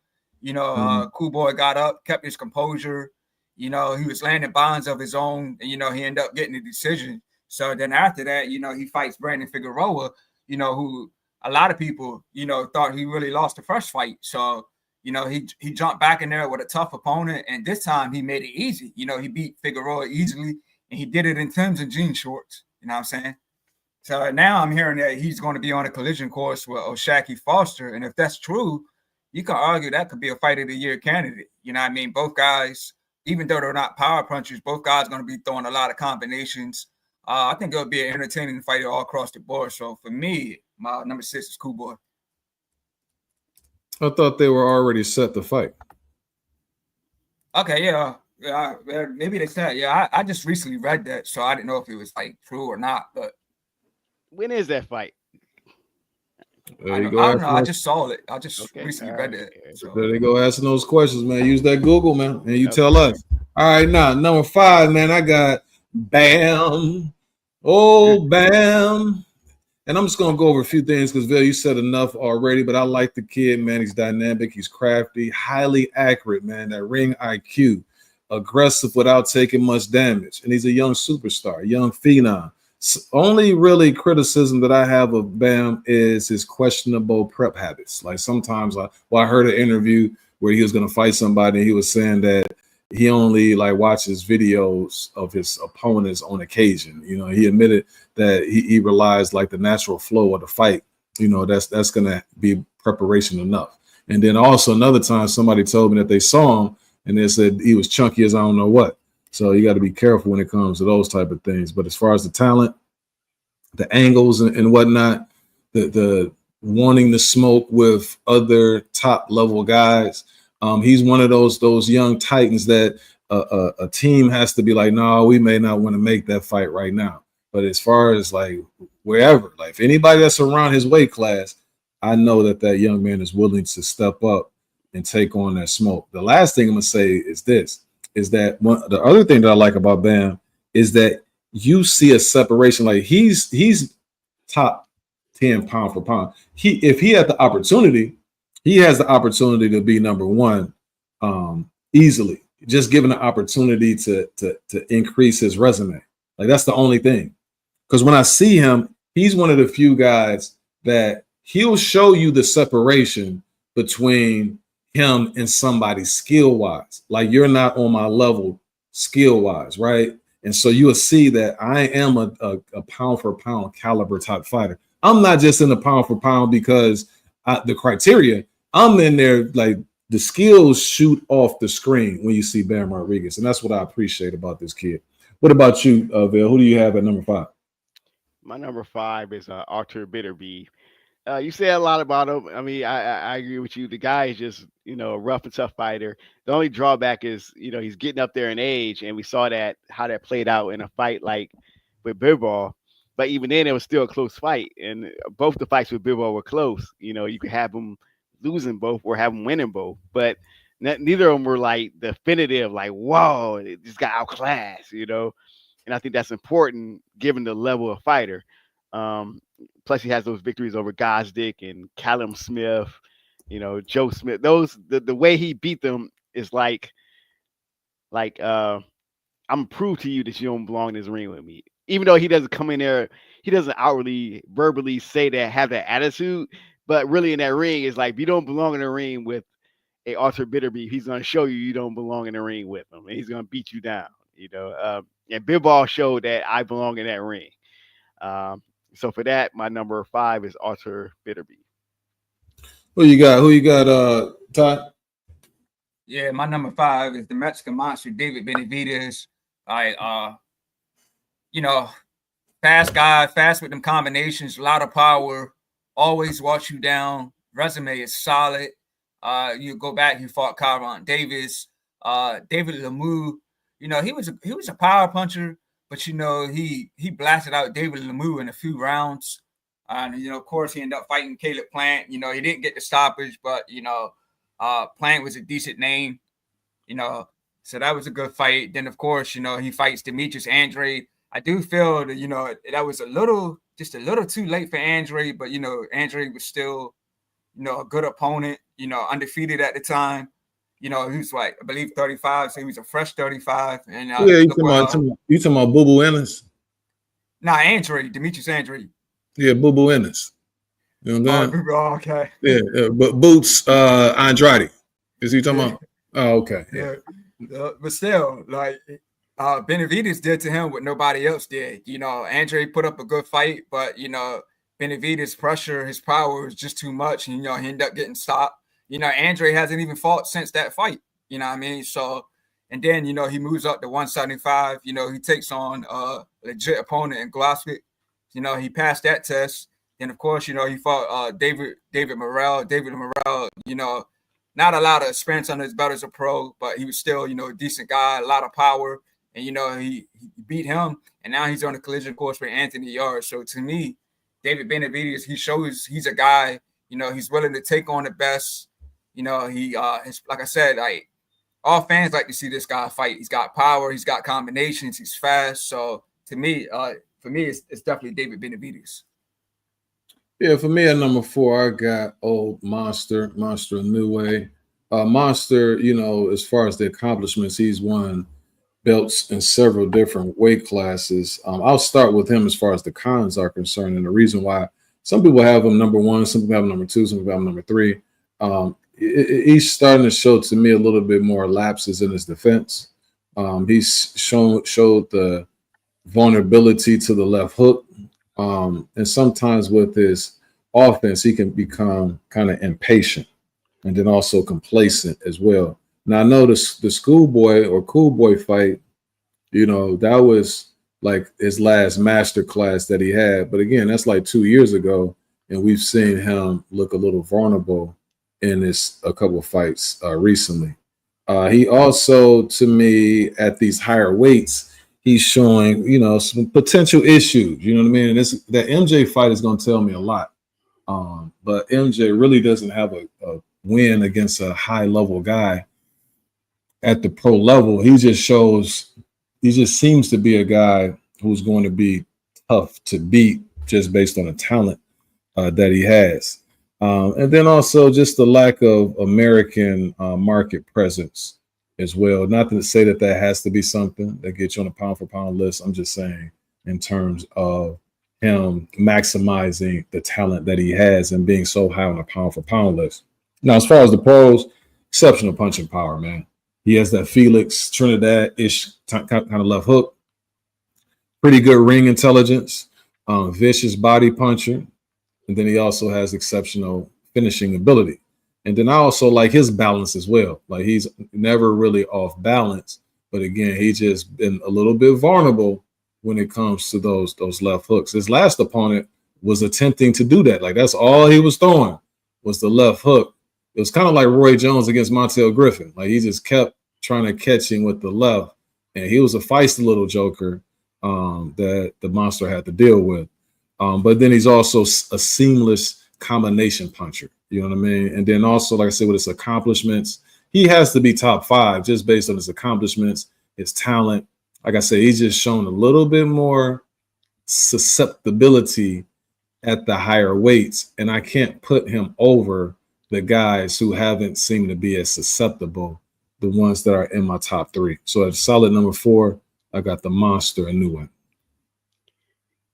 And number 4, I have Dimitri Bivol. I mean, he's gone on a run. We always knew he was good, but we did not know how good he was. And with his run where he has a win over Canelo, even in that close fight with Bitterbeef, that was a fight that some folks thought that Bitterbeef was going to hurt him and possibly stop him or beat him. They didn't think that he would even. He did a lot better, and even if you had him losing that first fight, Dimitri Bivol did better than everyone expected him to be. Basically, overperforming in both the Canelo and the Bitterbeef fights. And it seemed like the rematch he did even better. So it's like you can't take that away from Dimitri Bivol. He's not the type of fighter that calls guys out, but you know what? He's always willing to take on those guys. So for that, I have Dimitri Bivol at number 4. Yeah, my number 4 is Better Biv, and like you guys already touched on him, but yeah, Better Biv, man. Like you go back, if you look at his resume, man, he gave Marcus Brown, like that was a bloodbath. He took it to Marcus Brown, Joe Smith. He stopped him in just 2 rounds. So then of course he fights Anthony Yard. Yard at the time only had 1 loss to I believe Kovalev. But Yard was a fit guy. He was taking it. He was taking it to Better Biv. Gave Better Biv a good fight. Until he got stopped. And of course, he fights. Dimitri Bivol not once but 2 times. And he became. He beat him the first time. Became undisputed champion. At 175. Got right back in there with a rematch. He clearly lost. The rematch to me, but he hung in there. Fought all 12 rounds. And like, even though, he's considered an older fighter, we didn't really see him gassing out or anything like that. So, and now he's taking on another solid opponent, decent resume, a lot of power. So for me, my number 4 is definitely Better Biv. Number 3 for me is going to be the man that's going to go to sleep on September 13th. And that is Bud Crawford. Terrence Bud Crawford, if you will. So far in his career, Bud, I can't put him no higher than 3 just based on the infrequent nature of when he fights. And then when I'm thinking about the last time that he fought, that was a pretty close fight against Madrimov, where he was eating some of those right hands. So speaking of that, the sloppiness, I would say, because he carries his guard down, where he can have like a loose guard at certain points, but he's trying to set you up. Again, it just show a little, smidgen of vulnerability there. I'm just imagining somebody like a Canelo landing some of those shots, and then he'll be asleep. You know what I mean? He'll get a good, nice rest. If that continues to happen. And then unanswered questions about his adversity, because he rarely faces it. It's only a few times that I recall in his career where it was kind of tricky in there. Now, he makes adjustments. Like, he'll make that adjustment around the second, third round, and then that's typically it, because the other guy can't make the adjustment to the adjustment. However, I did see him in the Porter fight. Like, that was a close fight. That was probably like a 50-50 fight until he made the decision to take Porter out. But again, he's had 40-something fights, and that was one of the only times I've seen him in a situation like that. Will that, rear its ugly head on September 13th, against Canelo, even though this is another cherry pick by Bud, because he knows that Canelo's long in the tooth, on his way out. But those are the cons now. And then the other thing is that, again, his resume. Like, if you think about his resume, a little shaky right there. But I don't want to, take a dump on this man as I, extend, a hand out to shake in terms of him being able to make my pound for pound list at number 3. And so the things that I've noticed about him against the opposition that he's faced, he's a switch hitting master. Now, I'm not saying this guy can't fight, because he can. He's a great fighter, as far as his skills are concerned. Very high IQ, versatile, finishing instincts. He's one of the best finishers. He gets you in trouble, bud. He gets you out of there, and that's for real. Defensively, it's a pro and a con, because, again, he's a good defensive fighter, but at the same time, he tends to get hit flush, which is like the wrong person, taps that chin, which I think is going to happen September 13th. Then that could be all she wrote. But then he also has that explosive offbeat timing, catching you from weird angles. Will that be the case at the higher weight? Will it have the same debilitating effects on Canelo as it had against other guys? It's interesting because both guys hit people from kind of like weird angles that kind of catches them off guard.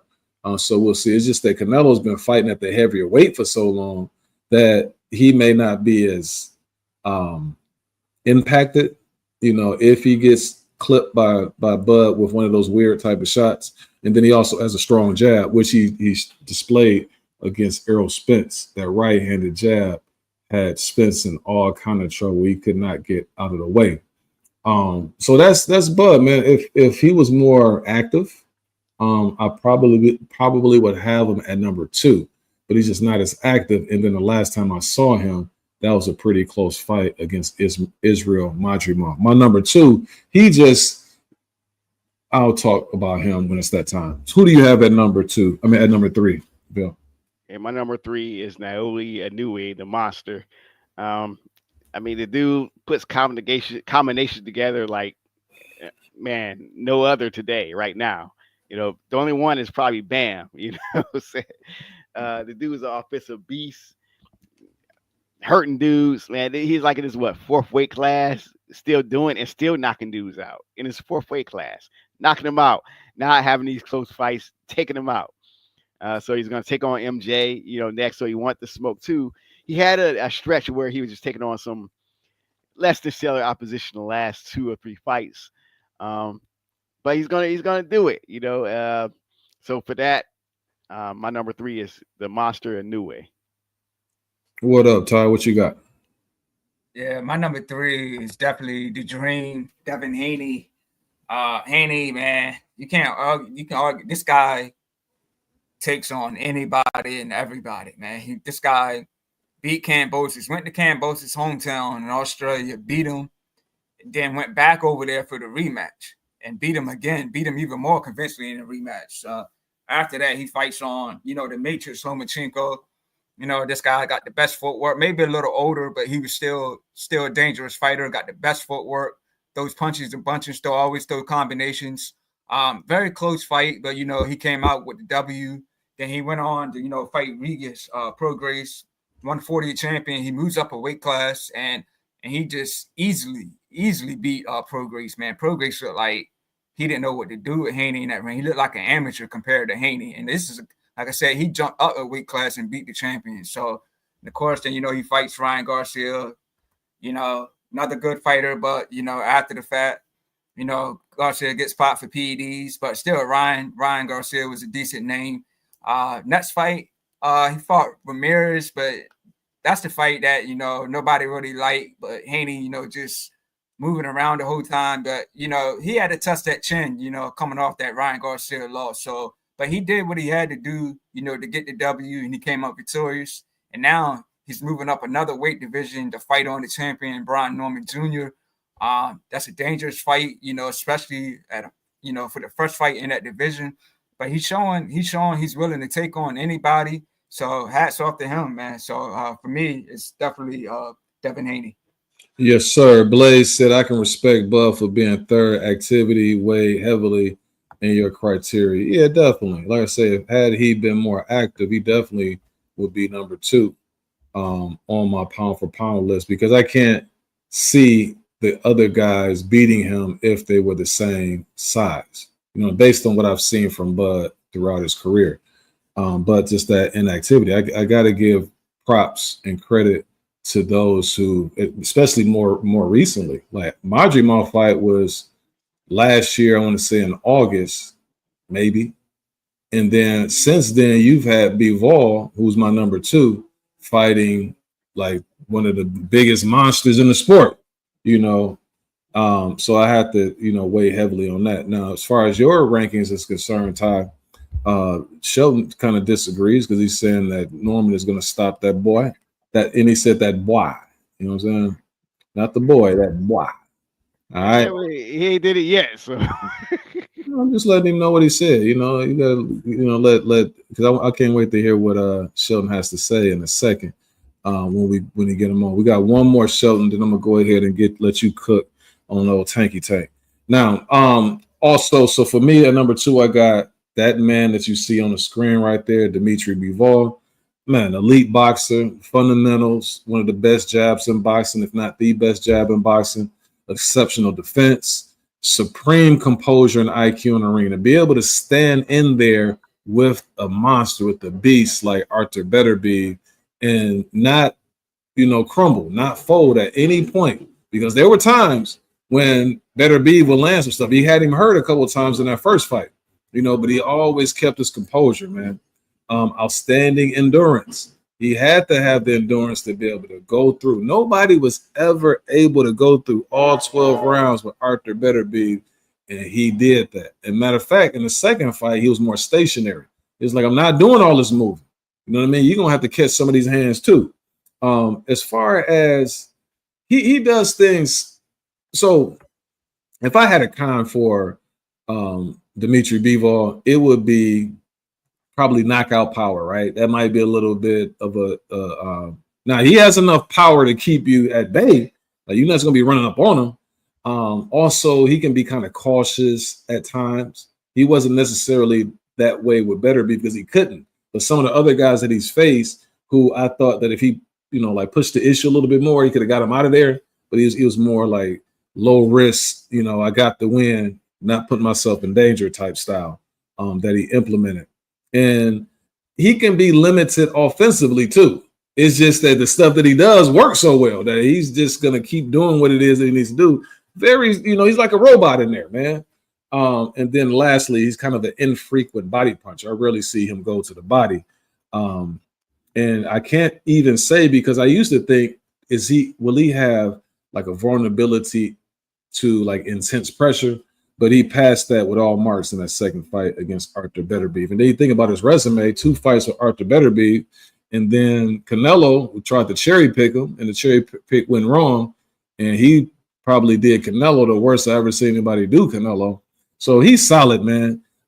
Because you don't see him, even though he has those tough fights, it's like he separates himself, in those fights. Especially, it looks like now, if they were to fight again, that he will be a clear favorite to me against Better Beef, just based on the fact that Better Beef is going to keep getting older and older, and he's still in his prime. But at number 2, man, I got to go with Dimitri Bivol. All right, Bill, what about you? So what's called Blaze said I got Usyk number. I got Usyk number. I got 1 Usyk, 2 Bud, and 3 Bivol. Got you. What about you, Vale? Who you got at number 2? Is he still on that Wi-Fi, man? No, I was on mute talking. So Blaze got my number 2 is Bud Crawford. I mean, the band is, he's going at Canelo, man. He beat what was I want to see him fight Backroom. I don't want to going way up there, man. I want to see him fight Backroom. I want to see him fight Ortiz. I want to see him fight some of these dudes. He might do that after he's done with Canelo. He already beat your number 1 pound. Hey, the man was check out our 2 years off. Hey, he was 2 years off, man. Like, come on, man. Let's knock off the nonsense. On January, but man over there falling all off a cliff, and then now you want to fight. But anyway, go ahead. I'm gonna let you go ahead. Yeah. Beginning of the year, beginning of the year, it was a guy who was Will's number 1 pound for pound guy in our January 2023 episode. His name was Errol the True Spence. Right. And not Bud beat the brakes off of him in July that same year. Regardless of circumstances, he beat the brakes off of him. Beat him like he's nobody. I ain't gonna say that. No, I ain't gonna say that because when so bad that Will, we call him Daryl, whatever Daryl. The man, my nephew was sitting there. He's about to go into the ring. They're about to let him come out, and then my nephew talking about, so what's wrong with him? He over there looks sleepy, like he about to go. I'm like, man, what the heck you doing? But anyway, man, come on. The focus isn't Errol Spence. The focus is on this dude that you said is number 2. Bud is number 2. Okay. You know what I'm saying? He did his thing. he's still that guy. Folks still calling him out. Folks want to fight him. He's a number 2 pound for pound guy. His name is Terrence Bud Crawford, number 2. Mm-hmm. For me, same with Val. My number 2 is Bud Crawford. Man, if you look at Bud's career, man, like at 147, he stopped everybody. Everybody. He didn't fight everybody. Like you got Keith Thurman, he didn't fight. You got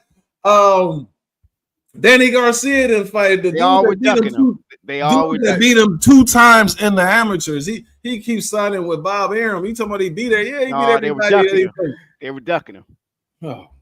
This is why the sport of boxing is, man. You can keep doing all of this. I'm on this side over here. Then I want to fight. I'll fight Porter now. I seen him going to sleep because he's trying to do a podcast. No. Porter was like, I'll fight. Ty's turn. What do these guys talk? But still, he still stopped everybody. You could say, yeah, Porter retired after that, but Porter was still a 2-time champion. Like you say, Porter was giving him a good fight until he got stopped. So, of course, he ends up fighting Errol Spence. Unification titles on the line.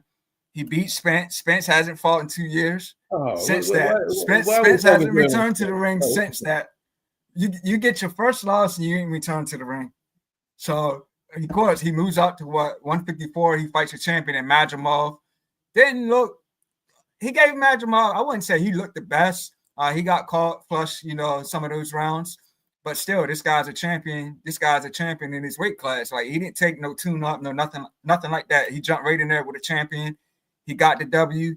Now he's moving up 2 divisions to, take on Canelo. Canelo, you can argue, even though he might be ducking Benavidez or whatever, you can argue Canelo is one of the best, got a solid resume, fought Triple G 3 times. So yeah, he's taking on one of the best in that division at 168 pounds. So he's taking on a risk. So let's just see how he does in this fight. So yeah, Terrence Crawford, he's the man. So for me, he's my number 2, man. Let's dude over here. He don't want no backroom smoke. He ain't want no Keith Thurman smoke. He didn't want no Danny Garcia smoke. He don't. So Virgil Ortiz should be in your top pound for pound because when I saw him fight against Madrimov, he smoked Madrimov. Yeah, that's that Virgil Ortiz I saw. But anyway, let me go ahead and go to the real deal, Holyfield, and my number 1 pound. Anything else, Val, you got to say? Because I know you over there wanna before I do this. Anything else you got to say about? No, I don't. All right, so let me put this right here. Usyk. I got some notes on Usyk, man. Um, yeah. So at number one, I had to go with Alexander Usyk as my number one pick here, and I think it should be relatively universal when it comes to this because you got a guy in Usyk, as far as his. So Virgil Doug, Virgil ain't Doug no bug. Man. I'm not ready, Mr. Virgil. I'm not ready. I'm injured. Ortiz. Oh, is that right?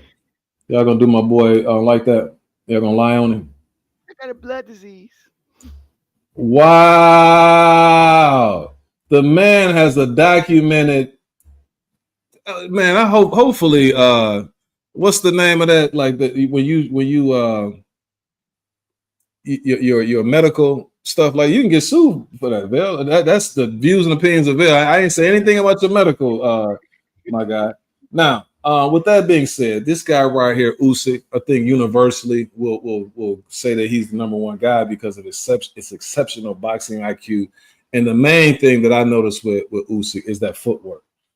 He got the speed, agility. The only guy in the sport of boxing and the heavyweight division that moves and is as quick as Alexander. He might be a little bit quicker, but it's a Tama.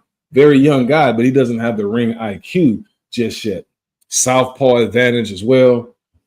He has a really dominant jab. He was working that jab on Dubois last fight. That's when I noticed it the most, is that he was throwing that double jab, but he was putting a real solid jab on Dubois because Dubois was trying to come out more aggressive. But as soon as he was just working that jab like kind of like a snake. So as soon as dude come in, boom, he was just waiting for the right opportunity. But that jab is dominant. He's a better combination puncher now than I've ever seen him be before. Also, the pro, like I said, he's undisputed champion at cruiserweight.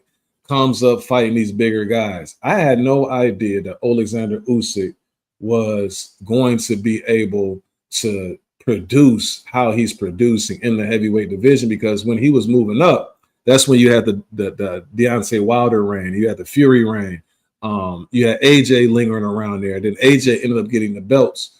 Eventually, then he goes up there to defeat AJ, and then he just starts taking out everybody else. His next few fights are going to be interesting because if he fights the Parker fight, then Parker's another pretty fast heavyweight who does a lot of little crafty things in order to win fights. So it's going to be interesting to see how that fight plays out. But I still will have to go with Usyk because he's just a consummate winner. You know what I mean?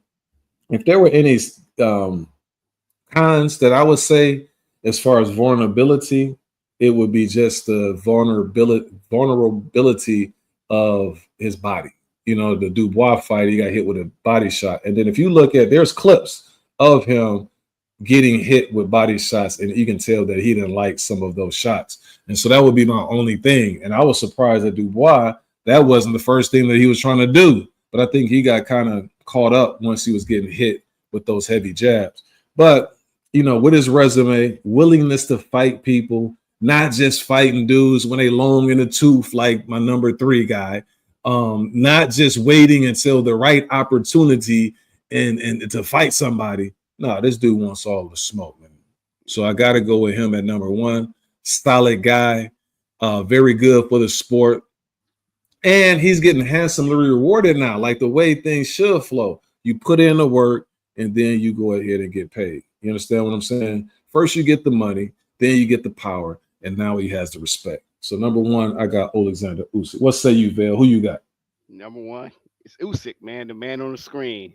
It's still number 1. Yeah, you're right. He proved himself, man. He's taken on the best opposition. Took on Triple D, Daniel Dubois again, rematch.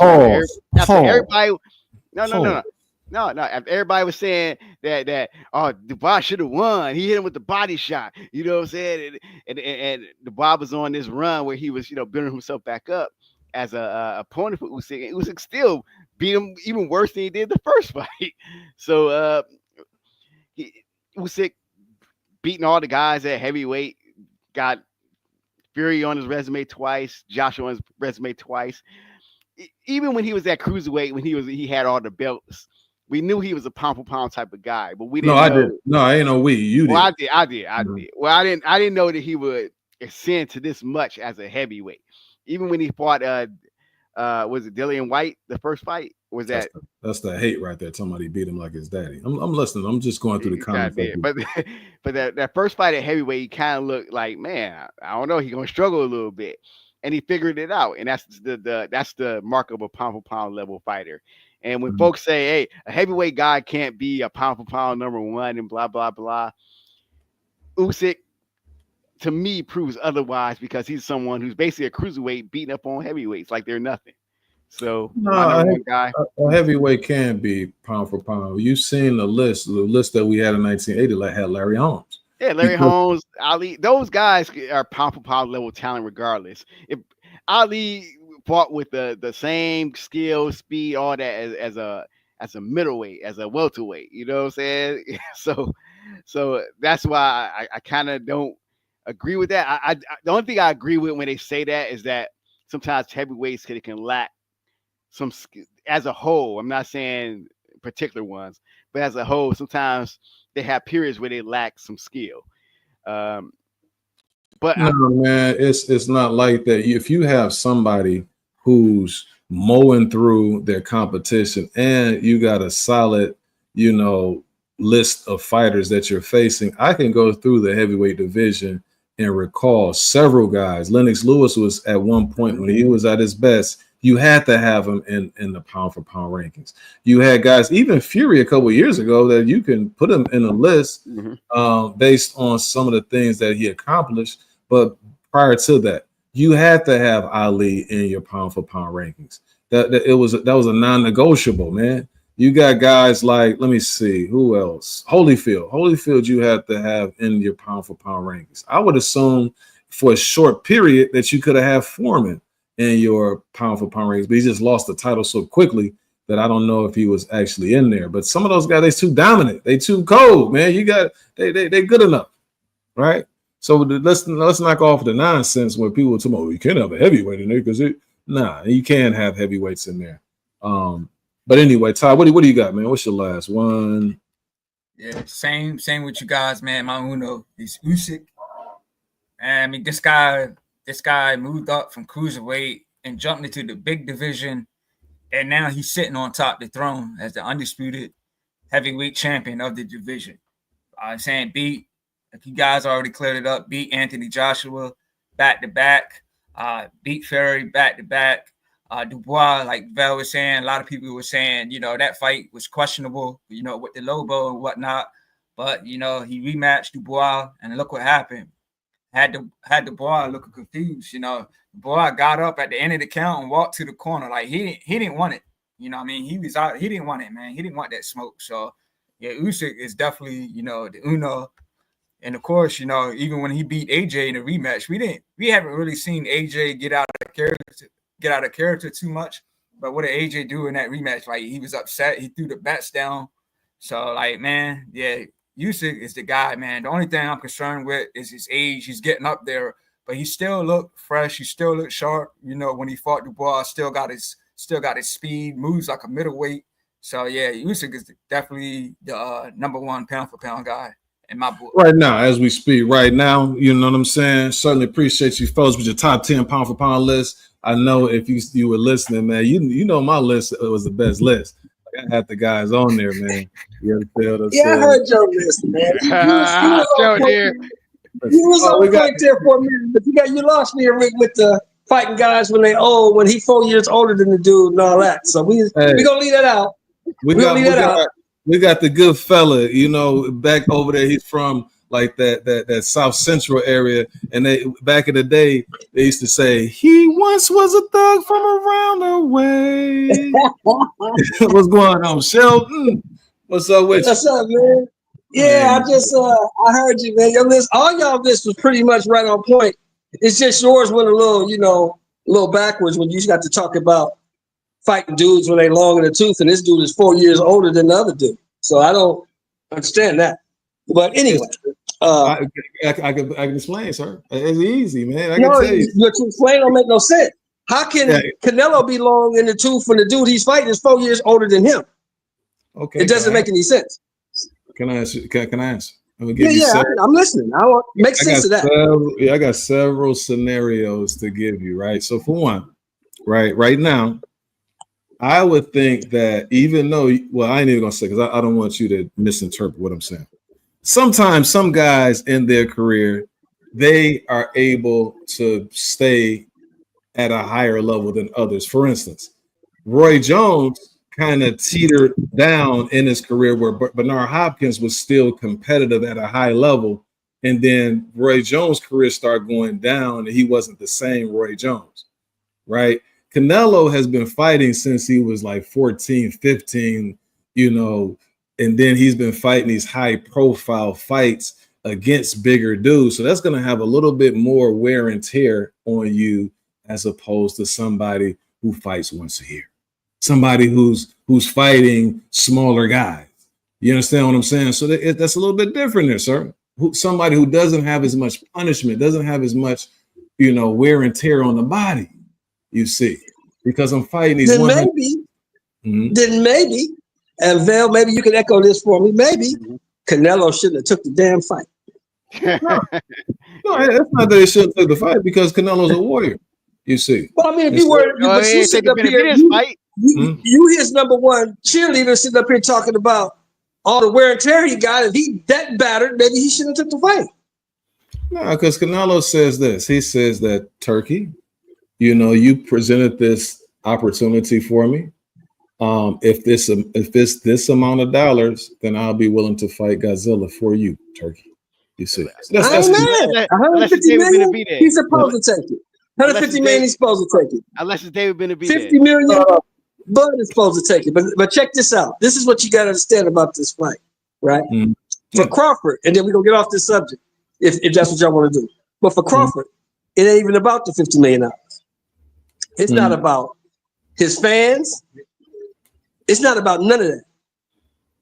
It's about Crawford, from what I see, proving something to Crawford. That's what all this is about. Okay. Well, shout out to Bud for finally, doing something, along those lines. But anything that you have, the only thing that man ain't done in the sport of boxing is lose. He's done everything else. Okay, I mean you have the right to your opinion. I totally disagree, but it's well, you just mad because Errol got his ass kicked. I get it. No, I was mad. Yeah, that's what it is. That's what it is. That's what it is. See, you keep projecting, but it's a dialogue. Now, you just mad because Errol got his ass kicked. It's okay. And you can say that. I'm gonna allow you to keep saying as much as you want to. Keep going, keep saying it. But I do share information about Bud prior to him facing Errol Spence. I've been saying the same. Who shared what? What are you talking about? What information? What was shared? Explain to me. I was for me, like as an adult having a conversation, it's one person speaks and then the other person speaks. Like that, it makes it way too challenging to speak over you when you say one thing and then I respond to that one thing, but then you go into something else, then we'll never get to the bottom of what it is that we were talking about in the first place. So if I can answer your question as far as you said that I was just upset because he whooped Errol Spence's which I don't want to say foul language because I do have a couple of students who said that they do watch the show. So I don't like to use that type of language, in public unless I get too agitated. Now, with that being said, am I lying when I say that I've always questioned Bud's resume? Is that something that I haven't been saying ever since you've known me, Vil? Have I not been saying that every time? You said about Bud and you said about Tank, especially Tank. Oh yeah, you're definitely consistent with that. However off base it is, you're consistent with it. And that's your opinion, and you have the right to say that whatever I'm saying is off base. I happen to differ when it comes to that. So, you have it your way. Let me see. Blaze says, Bud dares to be great It's been stopping. He's been stopping everyone for 8 years before the Madrimov fight. Okay. So we got another Bub fan up there in the chat. No, we Shout boxing out to you. fans. We boxing Shout out fans. to you, sir. But you go ahead, come back on the 14th when that man get him a good nap on the 13th. All right. So now let me see what we got over here. Anything that you have as far as Shelton, as far as Tank's fight against Jake Paul? No. Why would I look? Let me ask you. Why would I be upset? Why would I be upset? I didn't with a ask guy? you have any thoughts. Yeah, I'm saying, do you have any thoughts on it? That's all. No, I'm giving you my thoughts. I'm giving you my thoughts. Okay. Like you said, one guy talked, the other guy listened. Mm-hmm. Why would I be upset with a guy who has never said one time, I want to be the greatest lightweight in the world. I want to be the greatest lightweight of all time. I want to fight nothing but the best. He has never, ever said that, ever. So why would I be upset with him for taking a circus fight for money when I don't expect anything else from him? That man sat on an interview on national, on YouTube, all over the internet and said, I never asked for those big names. I don't care about belts. I don't care about legacy. They bring me a contract. I don't even look at the name. If the money's right, I sign it. I don't care whose name is on it. He said that. So after he said that, and I heard that, after I heard that, whatever else he said after that sounded like Charlie Brown's teacher. Wah, wah, wah, wah, wah. I don't even hear it because I already heard what I need to hear. So no, I'm not upset at all. Fight Manny after this. Hell, if you really want to make some money, fight Julio Cesar Chavez Sr. after this. I don't care. I don't expect nothing else from you. Well, I'm gonna tell you what I heard, and the reason why is it would upset me. Not that he's getting his money, get your money. I'm just saying in terms of the precedent that is setting for younger guys to always look for the easy way out. And so that's what I would be upset about, or that's what frustrates me, is because when you given that great responsibility of somebody who's one of the faces of the sport of boxing, then it's a certain way that you move, because that you're basically a leader and you're not showing leadership. The other reasons why I would be upset, because I've heard him say that he had a contract that marveled Floyd Mayweather's. That's the reason why Floyd's mad at me, because I got a contract that's bigger than his, and there's all that type of stuff, which is supposed to have certain fights in there. He also said that he had a list similar to Devin Haney at one point. The guy is all over the place. He said on that list that Shakur was on that list at one point. Then after a while, when people bring up Shakur, eventually he started saying, what has he done? Why do I have to fight him? You know, he's just clout chasing. Dude, you're a fighter, man. Like, ain't nobody clout chasing if they want to fight you. You know what I'm saying? So all of that little weirdo type stuff, to me, that's the reason why it's upsetting to me that he's moving the way he's moving. But again, if he just wasn't doing all that extra stuff and he decided to go ahead and fight Jake Paul, more power to you. But don't play around like you're supposed to be that dude and then you doing this type of stuff. They don't go together, and you confusing people. And that's one thing we can't have is confusion, man. Just stand on what it is that you're doing. That's the reason why I can't really rock out with old Tanky Tank on this one. But anyway, anywho, man, did you see the fight yesterday with old Tejas? No, yes, and you remember, and Vel remembers. I've always said this. People have to stop giving fighters credit for fights they haven't fought yet. Everybody thought Tellez was going to be the guy. Everybody said Tellez was going to be this. Is that that guy that? Yo, is that guy? Yo, it is Tellez. Yo, it is Tellez. Everybody was saying he's going to be this, he's going to be that. He's the next this, he's the next that. He's there too. He's at his press conference before this fight, Wilton, talking about Boots. Why are you worried about Boots? You got to fight this guy. And as you saw last night, this guy, this unknown guy that ain't nobody ever heard of, came in there, beat the brakes off you, boy. He beat the brakes, the rotors, and the shoes off you, and took your little belt. So you need to focus on the guy you're fighting, not the guy that's in the internet. You need to focus on the guy that's in the ring. Yeah. If your brand needs a knockout, you're. I don't listen. I don't know whoever was hyped on Tellus. I'm gonna tell you what I saw yesterday. You know, and I saw one of the, a very good fight. Like that was a really, really good fight. I just thought that was who Boots was gonna fight if he was able to be successful. He's gonna get him a Lima fight, and then the justification for him, fighting Tellus is because he would have that interim WBA crown. I'm looking at, I never seen this dude. I don't know who hyped him up, but it's just, there was to hype him up in order, like a Rolly Romero hype up. Like, okay, you're going to hype him up just to feed him to somebody and to say he's all of this and that. And then when my guy wash him, and then we'll make it seem like it's a better win than what it was.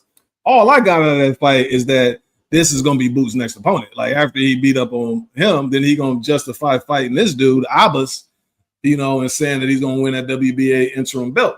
That's the twilight zone that we're in. Like, no, that dude ain't fighting. He wasn't fighting on the internet. He wasn't fighting on no regular he's not a, how Vail back in the day they used to have like Showbox, the Showbox guys. Then you can move up to the nighttime fights. You know what I'm saying? Yeah, HBO After Dark. But here's the problem with your statement, Wilton. Here's the problem with your statement, though. If you're good, you're good. It don't matter where you fight at. That's what. So again, they convoluting the whole situation where that was the pecking order. I remember Floyd Mayweather saying, "Man, that dude is a what's-called fighter. He's that type of fighter." That was the order. Like you had dudes who were in certain spaces because they haven't gotten elevated to the next level. But those dudes I saw yesterday, they not beating anybody. They're not beating no dang on Ortiz, Backram. Man, smoked the mess out of them dudes. They fought where they were supposed to fight. How do you know that? See, you don't know that. No, I do know that. And I put the money, let's bet. We can bet on it. Whatever it is you want to bet with a Tellus or a Barrow against Ortiz. Oh, no, I would never bet on Tellus. But I'll bet on this guy. I will bet on this guy. I would never bet on Tellus. Whoever he fights, if it's Ortiz, if it's somebody like that, then you whatever it is you want to bet. That dude ain't going to do We'll do that, sir. We will do that, sir. We will definitely do that.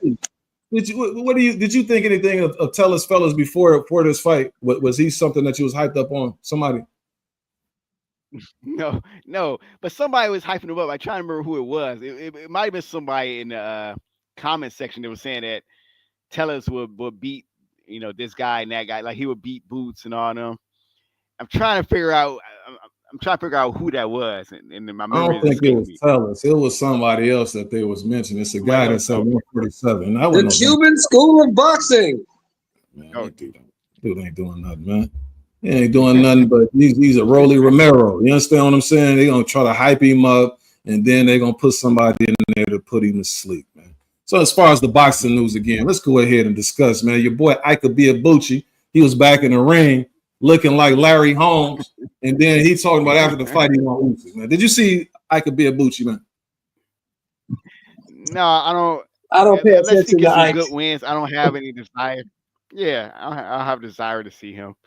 At this point, he was a great fighter in this. When he was at the time he was fighting, his issues outside the ring really destroyed his career. And he got it. It's no one to blame for that except himself. And it's nothing wrong with coming out and wanting to better yourself and wanting to get in the ring. I'm not gonna knock him for that. But you also gotta be realistic and say, okay, I'm not saying that he can't. I'm not gonna say anything's impossible and that he can't build himself up where he gets a title shot. What I'm saying is, he can't just fight any old body and then say, hey. The man is 52 and he looked like he was about 55. What is his biggest win? Well, who's the biggest name that he beat when he was out of prison? I think it was Tua. Out of prison. No, that was a full fight. Tua and Chris Bird. Oh, Chris Bird. The mess out of Chris Bird. So your biggest wins are David Tua, who never won nothing, and Chris Bird, who was a middleweight fighting a heavyweight. Yeah, and you think after 30 years, yes, he was. He was a middleweight fighting a heavyweight because he was in the Olympics as a middleweight. So you think you're gonna come back after 26 years off and fight Alexander Usyk? Man, if you don't go sit your ass down somewhere and be quiet. What Will say? Take your time, old man. He take his time, man. You know. No. You gotta see him. Like, do you see Ike Biabuchi right here?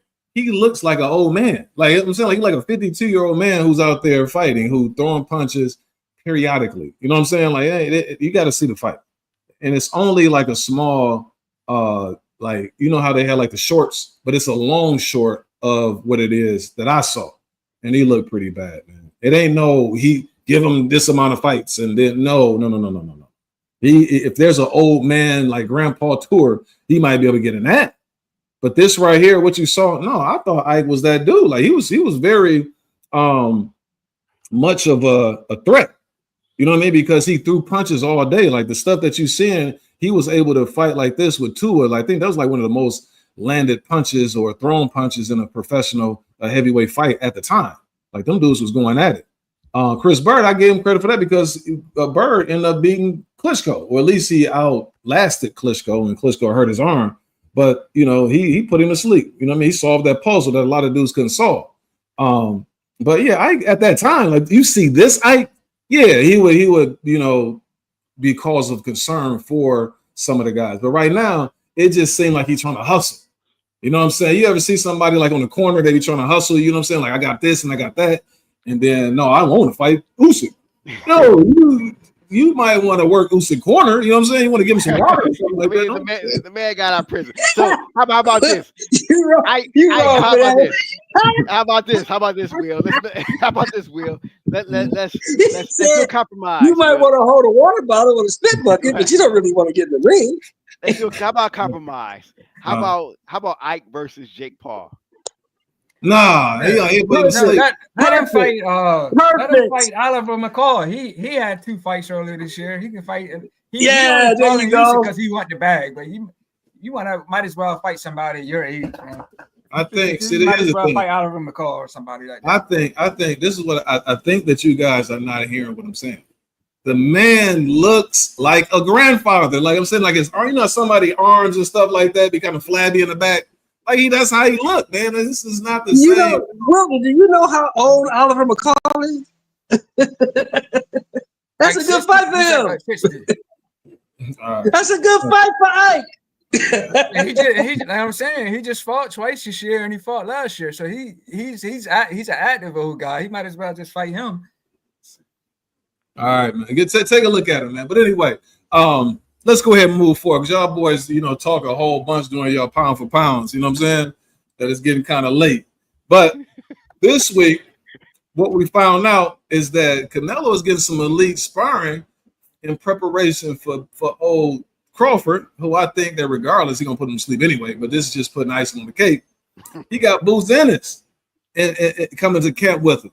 And so they working. Canelo has about 3 weeks left, so Canelo should be fine-tuning his skill, just making sure that he's really prepped for somebody who's a switch hitter, somebody who's athletic, you know, so on and so forth. What do you think about this, fellas?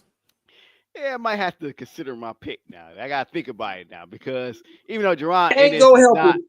No, even though Jerron Ennis is no Bud Crawford, I think he's at least he can. When he's a knockoff. Yeah, but if you want to talk about somebody you could put in there to help Canelo prepare for a Bud Crawford, that's kind of who I would pick. You know, I'll pick an Ennis, you know what I'm saying, to try to emulate the things that Bud do. So I'm curious to know who is Bud Crawford's who's Bud Crawford sparring with. I think that's gonna mean something. Stone Cold and Lester Martinez. Okay, so I might have to think about my pick now. You know, not saying I'm gonna change it, but I gotta really think about it. Go ahead, Todd. You got something to say? Because mine is real quick. Yeah. I mean, it's Boots, man. Bud fought at what 147 most of his career, and now Boots is at 154 now. But he bought in the guy that pretty much fought at 147 his career. So I mean, Boots moves. Boots has footwork. Bud has footwork. So I mean, I think Boots was a decent name to definitely bring in. So, but yeah, I mean, I think that helps him a bit. But I mean, it's a good name to bring in camp and to spar with and work with. So I mean, I'm cool with it, but My bad. I just music. Every time you get to talking about Bud, that music. yeah, but I don't think this working with Canelo does anything as far as for Boots fight with his upcoming fight. I don't think this really does anything for him, but I think this definitely helps Canelo in a sense for Bud, but not vice versa. Ain't gonna help him. Might get him knocked out quicker. Boots can't help you. Eddie Reynoso can't help you. Chepo can't help you. Your Mexican fan base can't help you. You about to get whooped on. Nothing you can do about it. You know what this tells me is that Canelo's not playing around. You know what I'm saying? Like he's exhausting every option in terms of his preparation for Bud. He's not just looking at, okay, Bud's a smaller guy, you know, I'm gonna pound on him and then I'm gonna beat him into submission. He's not looking at it like that. He's trying to set some traps. He's trying to make sure that certain angles that he's able to get there, that he's not putting himself in vulnerable situations, just based on, you know, spacing and things like that.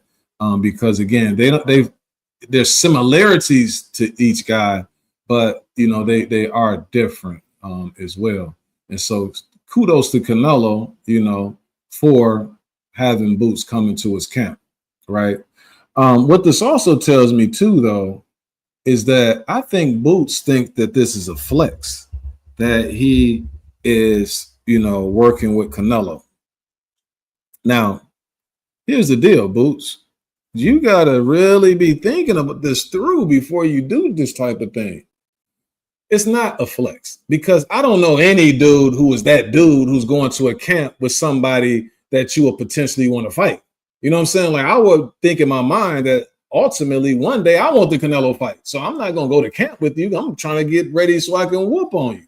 You know what I mean? Because I think that highly of me. I'm not anybody's sparring partner. They come spar me. You understand what I'm saying? I can see Canelo going to Miguel Cotto's sparring session to help him with Margarito or something. No, because he Canelo. So that tells me psychologically you don't think as highly of you as the people that support you. That's one. Two, I wouldn't have done it because I don't know what Reynoso would share with Virgil Ortiz's trainer, because that might be a fight that you take too, and then you might have Garcia call Reynoso, and then Reynoso spill the beans on, oh, he's vulnerable here. I saw that. And then you done set up there, and because boots, man. But anyway, shout out to both guys, man. I would love to see some of that sparring, but I know it's going to be closed, circuited and whatnot. Also, Eddie Hearn doesn't do Boots any favors, man, because he says some of the most outlandish stuff. He's talking about Boots signed this contract to Virgil Ortiz. What does Virgil Ortiz know about the signature that he signed, sir? Yeah, he can sign anything. I signed the other week to fight Anthony Joshua. Does Anthony Joshua know anything about the contract that I signed for him? No. So you saying this bogus stuff. And he says that Hearn is planning for an immediate Crawford clash after Ennis' debut. Does Crawford know this, sir? What are you doing? He put this stuff out there, and then people like they jump to it. Oh, you know, Boots trying to fight Bud after. Well, Hearn is planning for it. That's all. That's what I'm saying. Well, right. Putting out there. That's the plan. They're gonna push for a fight with Crawford. What do you think about this, Shelton or Ty? It's simple, man. Boots is who? How do we even know if that's the route Crawford wants to take, win or lose against Canelo? How do we know if Crawford wants to do that? How do we know you even want to go back to 154? We don't even, like, he might say, you know what, if I do fight again, I'm going to drop down to 160 because then I give me another belt. And what is this still talking about, man? I'll keep going. My bad. He's promoting. That's what he's doing. No, that ain't good promoting. You lying, man. Like, what the lying ain't no good promoting. So he's trying to wait. So he said after this fight, he's going to push for Ennis to fight Bud at 54? Mm-hmm. Yeah. Bud is not coming back to 54. I don't know what he thinks. Bud ain't coming back down there.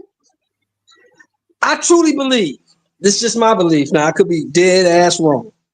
But I truly believe win, lose, or draw, This is it.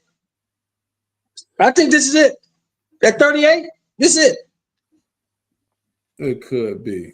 At the very least, unless there's like an offer he can't refuse, he might have like, I would say, because he's too bulked up now to be trying to come back down 14 pounds. I would say the very least, if he wanted to just put the final touches, a bow ribbon on his career, and he said, you know what, I'm going to take me one last fight at 160 against somebody like the Cuban guy there who he was whooping on in sparring, and I can get me another belt. I can be a champion at all of these different weight classes, and then that's my farewell fight that I'm taking. But it has to, the prize has to be something that satisfies my appetite. You understand what I'm saying? At the very least. Not no 150. Like, it don't make any sense to come back to 154. For what?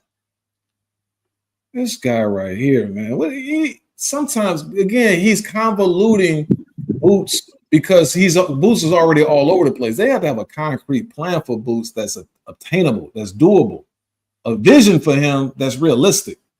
You got anything else, Ty, that you were going to say? Nah, I just want to say, far as Bud and Canelo, I think Bud is really going to try and come in there and win. Like, I don't think he's going to be like Mel, fighting on the back foot, scared to engage, not do anything at all. I think Bud is really, like you guys, I think one of y'all said it earlier. I think Bud he's trying to prove something to himself more than trying to prove it to the fans, more than getting the bag. I think Bud is trying to prove something to himself. Like, I've already, been undisputed in a few weight classes. I think I'm going to, just come up and try to take on the best guy. I got something to prove to myself. So win, lose, or draw, if I lose, I'm not going to be, all the fans going to be like, oh, man, Bud couldn't do it. I'm not going to be hurt by what the fans say. This is about proving this to myself and see what I can do. So, I think Bud is really going to try to come in there and win. He might fight defensively. He might fight using his footwork, but I think he's going to engage. He's going to be active, and he's going to take it to Canelo. See, that right right for him there. to do so. Yeah, that right there is a perfect recipe to going night-night. That's what I hope he does. Go in there and fight. Go in there and get busy. Go in there and grasp the victory. Go in there and do what you got to do. Because what's going to happen is, what I would advise Bud to do is, I think the fight probably start off about 11 o'clock, you know what I'm saying, after it's all said and done with the national anthems and the preliminary fights and all of that. See, what Bud want to do is set him a consistent schedule of when he goes to bed. So he probably want to start going to bed around 11 o'clock every night. You understand what I'm saying? And then he want to make sure that when it's like, you sure you a teacher, man, or you a stand-up comedian? Which one are you? No, what they, and then also, but what do you really think Canelo's going to stop him? Sleep. You want to sleep. So then the other thing you want to do is, like how he had Eminem as far as the ring. He want to go to sleep. Like, that should be his ring walkout. You understand? You mad about that too, huh? You mad about that too? Because Aaron brought that fat dude, that fat cookie eating dude out there. You mad about that too? Okay. But Ty, I just wanted to ask you, because you went to Virgil Ortiz's fight a few years ago over there in Arlington. Are you going to go to the Lubin fight this time? That's a good question. I didn't discuss that with my boy to see if he wants to go out there, because it is at the same venue, Dickies Arena in Fort Worth. So that could be something I can really consider. Yeah, that's a good place to be, though. You have fun out there. Excuse me. One question: are y'all gonna go live for the fight, boom? Which one? For Bud? Yeah. We can do that, I always do. I haven't done it in a while, man. I'll be there, and I'll be in Vegas, so I can be your man on the ground. You know what I'm saying? I'll be there. Be up there and pick your man up off the ground. That's what you might want to be doing. But anyway, hey, look, I'm gonna be honest with you. I'm a little bit too far away from the ring to do that, but I will be in the building. Yeah, man. Just have some what's going on, like them salts that they put underneath your nose. Have a couple of those in your pocket, and toss them over there in the ring. But I was smart enough to get my seat right in front of the big TV, so I won't miss too much. Gotcha. Man, have fun out there though. That's gonna be a nice I little will, night. man. I will. It's gonna be a great weekend of boxing. Great weekend of boxing. Yeah, you know your boy Kieran, he's coming back. You know, see again, Boots' career is mirroring Tank's. Because I'm saying that to say that Tank has a lot of guys on his resume that you really only know them. Wait. What title does he have, bro? I see title defense up there. What title does he have? I think it's like some type of European Oh, okay. USBA, WBC Intercontinental, all of that wrapped into one. Yes. One of them. Who is he fighting? Some Latvian dude? Is he fighting a Latvian? They're gonna fight somebody you don't know. Like again, it's to be announced. I'm saying I put him up here because these type of guys is who like Boots and Tank make popular. Like nobody knew Kieran until he fought Tank. Tank got dudes like Pitbull. Oh, Val knew Karen. Tell him, Val, you knew who Karen was. You know, you got Pitbull and Rolly and all of them getting famous because Tank cherry picked them. But then after they fight a little bit better than you anticipate, then they supposed to be good now. You know what I'm saying? And so Kieran, oh Norman, you don't want to face Kieran. Every time I look at Kieran, he looked suspect unless he fighting Boots. You know what I'm saying? So good luck though to Kieran October 11th. No knock against you, good guy. And then also Henchins. What do you think about this, fellas? Henchins recently was calling out Lamont Roach, who's definitely a weight class or two south of him. But he received some backlash because of that. Do you agree with the backlash that he's faced for calling out old Lamont Roach? No. Lamont Roach need a bag right now. Right. Lamont need a bag right now. Fight anybody. You need a bag, bro. Your bag just says it. Yeah, I think that, I mean, you call out somebody that's smaller, but at the same time, I think Lamont Roach is a name. He's looking for a fight. The dude is hungry, and I think Lamont Roach would take it. I think Roach wants smoke. The thing about Hitchens is, I don't knock him for calling out Roach, but I do think it's better people for him to call out, like a Gary Antoine Russell, who's in his weight class. Oh, come on, man. Stop. Why do y'all do this? You know damn well he don't want no problems with Matias. He don't want no problems with Antoine Russell. He barely want to fight Tio. That dude don't want to fight nobody. Come on, man. Come on, yo. How did Lamont Roach a good call out then? Because you know what? We know for a fact he doesn't want to fight Matias. We know that. You already ducked the fight. We know he don't want to fight Gary Antoine Russell. He already ducked the fight. He didn't want to fight Quail. Come on, man. Of course he gonna call out Lamont Roach. He don't fight none of them dudes up there in this division. We know that. What do you say, Ty? Because you have Henchins over Russell. You think that that's a pretty wide margin victory for Henchins. But what do you think about this topic right here? Yeah, like, I agree with shouting that he should be calling out Val. He should be calling out somebody in his weight class. But I think maybe in the back of his mind he knew, that the rematch with Tank wasn't going to happen. So, I mean, if he's willing to maybe go down to 135, meet Lamont Roach there, and then make it happen, okay. But I'd rather see him fight somebody at 140. But I like the fight. Don't get me wrong. I don't think it's going to be any knockouts, anything like that. I think it's going to, go the distance. But I think it'll be entertaining while it lasts. But yeah, I think he should be sticking to somebody in his division. I mean, you just beat George Kambosos. Nobody really wanted to see that fight. So fight somebody the fans really want to see you fight, and that's definitely not Lamont Roach.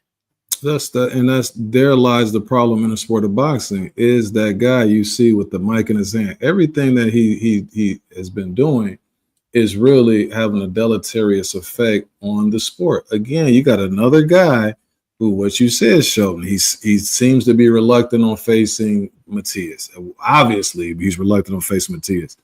Gary Antoine Russell, this is the root of the sport, is competition. You get another opportunity to get another belt. You get another opportunity to showcase really if you are that dude in that division. And again, like I harken back to the Ray Leonards and people like that. That's how we knew to really gravitate to Ray, because he was this pretty boy, but at the same time, he got in there and got busy with all of the dudes who was supposed to be that dude, to put myself in position to be that guy. Like, I'm the one who's supposed to make this bread. I'm the one who's supposed to get these endorsements. I'm the one who's supposed to have all of this. This is me. I'm that dude. And all them other guys were willing to mix it up too because they were so competitive, right? This mentality of I'm going to fight the easiest opponent. George Kambosos, you're a accomplished bum, but I want to fight you as opposed. No, if he's saying that, I can see you facing him. If George Kambosos, you just had to face George Kambosos. Now they make you face him. Then you talking real spicy to him in that manner. You can't call somebody out who you saying is can't fight. That don't make any sense, man. It ain't even a good marketing tool to have. See, people want, I don't know now. I can't even speak now, but I'm just saying, like, really, if something, they need to understand competitive fights equals money. It's going to, if Tank Davis could fight Shakur Stevenson, do you know how intense that would be? Man, I don't know if I shared this with you fellas last week. I was sitting next to this beautiful lady. I know that she had just moved here from Atlanta. We're having a very cordial conversation. She was so sound-minded. She just had a beautiful mind in terms of realness. Like we were having conversations, and it wasn't like overly feminist, or it was just very logical. Like everything was just so logical. We got in a conversation about boxing, and she was like, it's hard for me to watch that stuff anymore. She was like, dudes don't even really be going for it. Like I'm watching, and they're not really trying to knock each other out or anything like that. It always goes 12 rounds. And this guy doesn't want to fight this guy. I'm looking like, I was trying to look up Zales to find a wedding ring for this lady. You know what I'm saying? Like, oh my God, that beautiful mind that you have. But that's real. People recognize this, man. How can you say this, sir? And the last thing I'm going to say, they need to cut out all of this. I'm going up here to fight this guy and I'm going down. No, man. If you are a 140-pound fighter, those guys that are 140 pounds, at least take care of the top ones, at least knock them off. Then if you fight, it's like when Pernell Whitaker, when he was coming up and he had pretty much eliminated everybody at lightweight, then he decided Azuma Nelson was the long reigning 130-pound fighter who that was the next best, probably best thing for me to do. But Azuma Nelson was a pound for pound caliber guy. It wasn't like I'm picking on this small dude who everybody knows that can't mess with me. This is a challenge. Yeah, you can do that, but not just out the gate. You got all this smoke around you, very solid weight class. But I want to pick Lamont freaking Roach, 130-pound champion. I look on Ring Magazine, he's like the 5th guy in 130. The dude just gave Tank a tough problem. That's just style. He know him. You know what I mean? There ain't nobody to be trying to call out. So shame on you, man. What are you gonna say, Ty? I heard you saying something. No, I mean ask this. Like, I mean, I know nobody really cares for this, but both guys were on a collision course. But whatever happened to Montana Love? I mean, like, is he? Oh man, anybody care about no Montana Love? Did he leave the sport? I mean, did he leave? I haven't heard anything on him. I mean, I know he came off the loss against Pyro or Steve Spark, but whatever happened to him? Man, I never thought anything of it. Bill, I'm gonna let you. That's one of your boys, you and Sheldon. Like Montana Love. I remember you told me about it once. I thought that was 2 ladies about to fight. No offense. I'm just saying when I said Love against, it was like Stevie or something like that. I'm like, oh, okay. Let me go ahead and watch these ladies that Ty hyped up about. And then when I got in there and saw Steve Spark when he got mad and threw him over the rope like he was Triple H or something. Yeah. So ever since then, I'm like, this dude is showing no mental capacity, man. Like so I never really was a Montana Love guy. You know what I'm saying? But he never had power. I just thought he was entertaining. But him and Hickson was going back and forth. I mean, they were actually scheduled to fight, but I can't remember what happened now. He lost. Yeah, you got smoked, man. But anybody else was a Montana Love fan. You understand what I'm saying? I know Vail liked them some love. You know what I'm saying? He showed them some love. I was a fan of his dog. I thought his dog was cool. Yeah. And then the only thing I like with Love is what's called put him in that AB. Remember he put him in that Alicia Baumgartner stuff? He was like, man, keep me out of that. You know what I'm saying? That was cool though. You know, Alicia out there passing it out. Oh, Alicia's passing it out. Is she gonna give that actress a rematch? I don't know, but like Baumgartner and Love was like, man, you keep that on the low, like COINTELPRO. You understand what I'm saying? But anyway, Don't be tell everybody what we be doing, man. Come on, man. Chatty Patty. And now AB out here. Now AB running around begging for handouts. Yeah, remember AB didn't need no change. He throwing the money up in Walmart. Yeah. Hey, look, AB, I don't need that, no video, Send me some that money. video just resurfaced. Please send me a couple dollars. Yeah. AB, come on, man. Yeah, AB I wild. can't But mess with you, anyway, AB. You're not a sound investment, brother. You're not a sound investment. nah, AB might have some mental health problems though, to be honest with you. Now, Lamar Roach, he so soon as the announcement came back, he said, I told y'all, dude, didn't want that smoke. Then Ellie chimed in and said, Tank about to get paid. Reporting. And then he was like, what are you doing next? So then Lamar says, F is you talking about for NIGGALOL. I don't like all that. You know, that's not something I entertain. But he says, what are you doing next, Ellie? Zipping up his pants and getting off your knees, man. What do you think about Oh, that? What do you think about the clap? That's crazy. everybody knows. But see, that's funny though, because everybody, all of us, even with Spinner, everybody knows that Ellie Seckback sold his integrity for access years ago. Oh yeah. Mm-hmm. Years ago, he did that. That's how you stay on their good side all the time and getting those interviews. Yeah, Hank's about to get paid. What that got to do with you? Yeah, He gonna and give you some money? Somebody stepped to Ellie, like I can't remember who it was that he walked up. Ellie tried to get an interview with him. Oh, And that he was like, Fury. "Man, get That out." was Fury. That was Who? Fury. No, it That wasn't was Fury. Fury. It was a brother that did it, and then they were Fury did it too, but who else did it? I'm trying to think. I know Fury did it too. Fury told me They get was the like, fuck up out "Don't of come up to me." It was like, "Don't get up, don't come up to me, man." I remember that. Yeah, I can't remember. But Oh, a I lot think of it was you know who it was? It was Boo Boo. It was Andrade. No, It was Boo Boo. But he might have did it though. But no, it wasn't him. It was Boo Boo. He was like, "Get the hell up out of here! Don't come nowhere near me." Yeah, see, Ellie, the thing with him is he piles it on too much.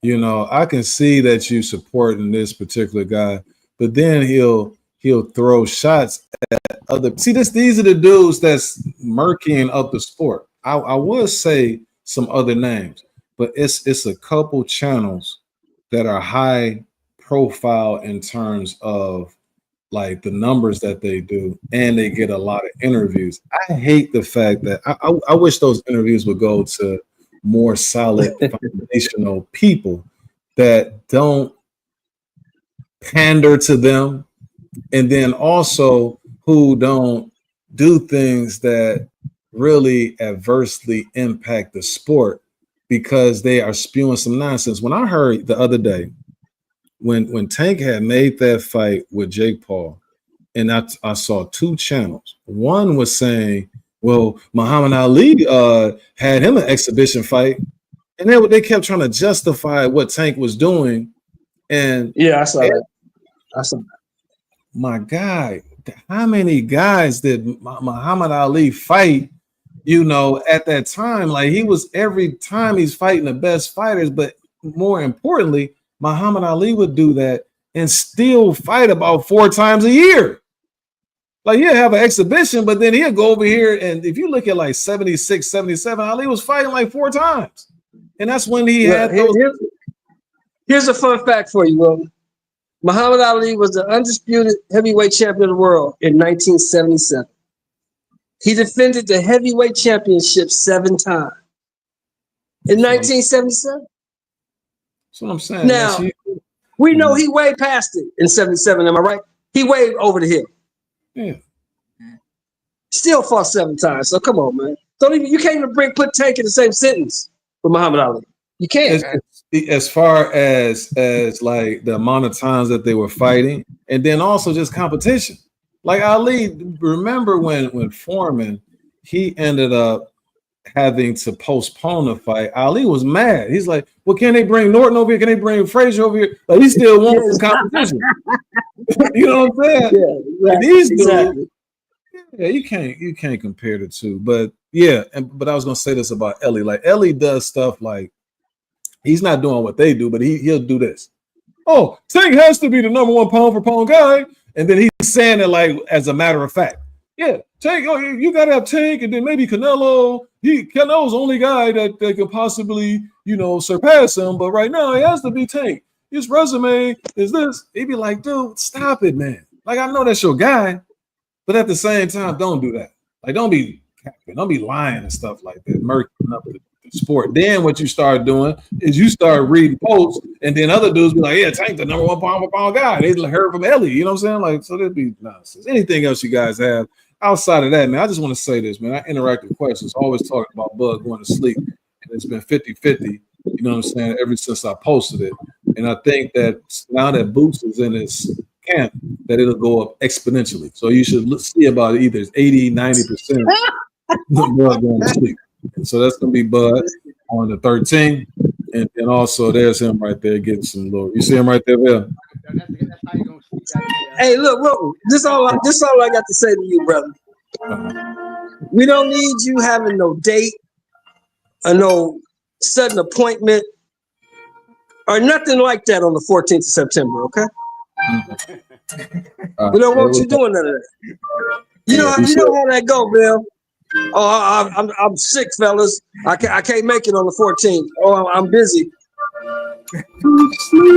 I got a weekend class I got to do on the 14th. I can't come. Some shit like that. Check this out right here. This is gonna be the lead up to that good nap Bud gonna take. What do y'all fellas think about the prelims, man? What do you think about the prelims? Stone Cold is on there. Hey, I mean, when you got the two top guys sucking up all the money, what do you expect? Yeah. Or Chuck Adams. I think that's a rematch, right? Then Adams beat him. Adams knocked him out in the 10th round. Oh, but that was 4 years ago, almost 5 years ago. So yeah, hopefully. But Brandon Adams just had a win. He just won a fight. So I don't know. I mean, I got to root for Brandon Adams. He's from Watts, so I got to roll with my boy. Okay. Yeah, I didn't know that. Y'all got any other good fighters? I know you got 600 y'all heavyweight out there. Oh, that dude? No, last time I saw that dude, he was stretched out. Somebody, Gerald Washington, had put him to sleep. So if you get beat by Gerald Washington, yeah, you know how that goes. Yeah. You lose to him, bro. You might want to get a different job. What about you, Val? You might want to find something else to do. You might want to find something else to do. Start. Hey, I know. Well, start a YouTube page. Start a YouTube page if you lose to Gerald Washington. Yeah, you already did. I like my boy So-Called though. So-Called gonna beat whoever this dude is up. I don't know who the dude is, but whoever he is, So-Called gonna beat him up. Okay. Val, what you like about this? He just got booted off. Oh, did he got that Wi-Fi, huh? Yeah. You like this, Ty? You gonna be tuning in? I mean, it's okay. I mean, you said this is the prelims and not like the main card, right? Yeah, that's the prelims. Yeah, I mean, it's okay. I mean, it's okay. I mean, Steven Nelson in high school, he got Jermaine Franklin, Chuck and that. I mean, it's okay. I mean, it's okay prelim. So I mean, I'm cool with it. Oh, okay. Well, that's the last thing. Bill, do you have any thoughts? It's like whatever. I mean, Chuck Adams, that'll be decent, but the rest of it is like, like Shelton said, they suck. The main card sucking up all the money, and that's boxing today. Not really, because some cars be loaded, you know what I'm saying, with dudes, and they still got, some high profile guys throughout the card. Wilton. You're not gonna have no card loaded when one guy's making 150 and the other guy making 50. Card not gonna be loaded, brother. It can be.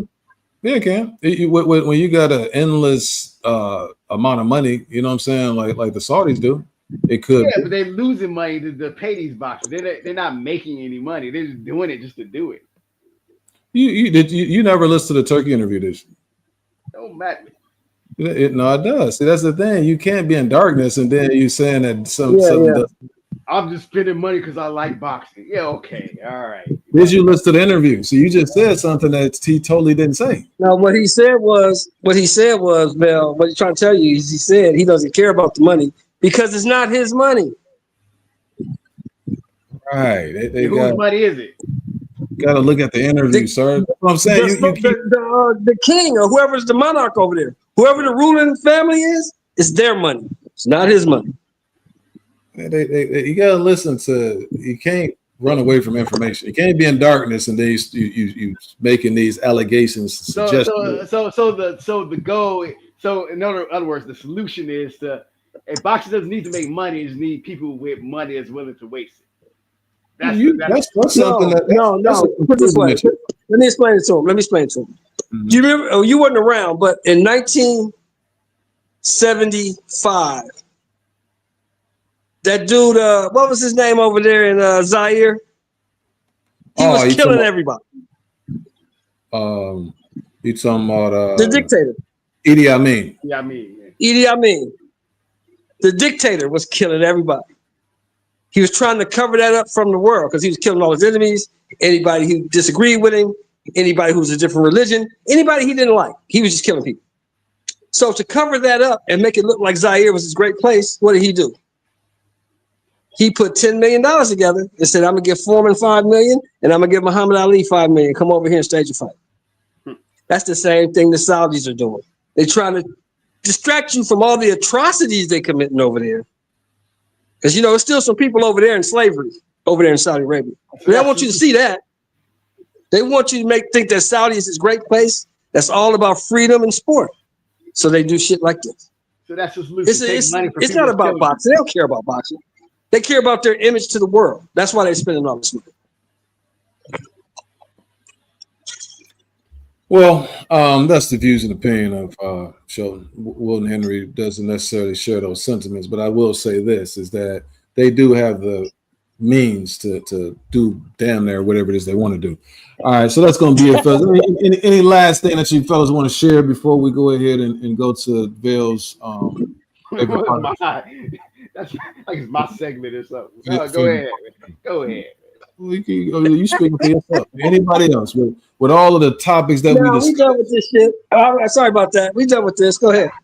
No, let me see what else we discussed. Let me share with you what we talked about today so far. So we talked about, obviously you chimed in on the Tank situation. Little Tank. Yeah, we done with him. Yeah, we're done with Tank. You know, Backroom is ordered to face Josh Kelly. We didn't discuss that. And then we talked about Boots. Wow. That's gonna go 5-round match. Hopefully, Josh Kelly can make it to 5. Yeah. Well, he might put him out of his misery early. You know what I'm saying? He don't want to take too much. He might get him out of there too. But he's not going past 5, I guarantee you. All right, fellas. The last few questions, man. I do want you to chime in on this right here. Out of these beautiful ladies that you had, and rest in peace to Dee, she passed away recently. Which one of them had the most mouth? You had Pam, Aunt Esther, Florence, Shanae, Shirley, and Dee. I'm gonna go with Aunt Esther. Florence. Okay. Why though? Why you say Aunt Esther, Phil? Man, her clapbacks on Fred, and I mean, she was just a motor mouth, man. She was. Man, she made. Watch out, you sucker! Yeah, you know. I mean, she was going one-on-one with. Well, you can go one-on-one with Red Fox, man. You something special, you know. Okay. What about you? I'll just say, of course, Pam and Shanae were on Martin, but on Esther was on Friday, if I'm not mistaken, at the beginning. Mm-hmm. Yeah, I say on Esther then. Yeah, she used the foul language soon the movie started. Ice Cube slammed the door in her face. She got right with it. So are you ready for Jehovah's return? Because if you not, you know why I go with Aunt Esther? Because she'll be willing to let them hands fly too. You know what I'm saying? But look, you gotta admit, you couldn't have nobody working for you that talked to George Jefferson the way Florence talked to him. You couldn't work for me talking to me like that. She did a good. She did a good job though. You know what I'm saying? Like Florence is solid number 2. She definitely. But no, okay. Now this is gonna be the last thing, man. Bill, I got 2 things for you. For one, did you get a chance to check out Supreme Clientele 2? Yeah. It's funny because I turned it on. I had an eye exam with an eye specialist on Friday morning. I turned that album on and drove the way there. Man, yeah, I checked it out, man. It's a very old school sound. Like it don't sound like when we listen to certain some of the guys' albums that came out this year, you can at least tell that it's kind of new. This album sounds like it's literally Supreme Clientele too. Like they basically, even though I know it's not, but it sounds like the whole feel of it sounds like that time period. Like he didn't change nothing. So yeah, I checked it out. Um, Okay. Well, I mean, can you give us like what are your thoughts? You just tell us you checked it out. Like, what do yeah, you I told you my thoughts. Like it sounds like you like it, sir? All we know is that it sound old, but is that good or bad? I that's a don't know. good thing. That's a Huh? good thing. I'm an old school guy. You know, what I'm saying I don't like this new. I gotta adjust this sound and all that. So yeah, What there's would no you problem. rate the album, sir? Like Yeah, well, we don't have CDs anymore, so I don't care what you call it. You know what I'm saying, sir? The album, the whatever. Did anybody else listen to this? Because this is baffling me, man. So let me tell you what I noticed. So when I listen to the album, whatever you want to call this thing, man, it was okay to me because if you're gonna call this supreme, and I'm upset, you know what I'm saying? Like I sound like this because again, you're not giving me anything outside of you heard it in the doctor's office and it sound old, but I don't know if that's a good thing or bad thing. So that's a frustrating thing, Bill. So let me calm down. Let me use a strategy to help me get out of this space. Okay, let me breathe. All kids, if you ever in a space like that, you're talking to someone, you get a little agitated, don't just continue to speak. Go ahead and allow yourself to cool off. So you're in, like when you talk about the mood meter, you're in more of the green or yellow space before you proceed. So now I think I'm there. As far as this piece of is concerned, I wouldn't have a problem with it if it was two things. One, if it was a mixtape, because this sounds like something that isn't cohesive. It doesn't sound like when I listen to Supreme Clientele 1, that sounds like it had a direction. Also, Supreme Clientele 1 had standout songs. You know what I'm saying? Like when I'm listening to stuff like Ghostini, like Mighty Healthy, what's some other tracks that were on there that kind of stood out to me? Apollo Kids, Nutmeg, One, songs like that. I don't have one bar that he said that was a quotable.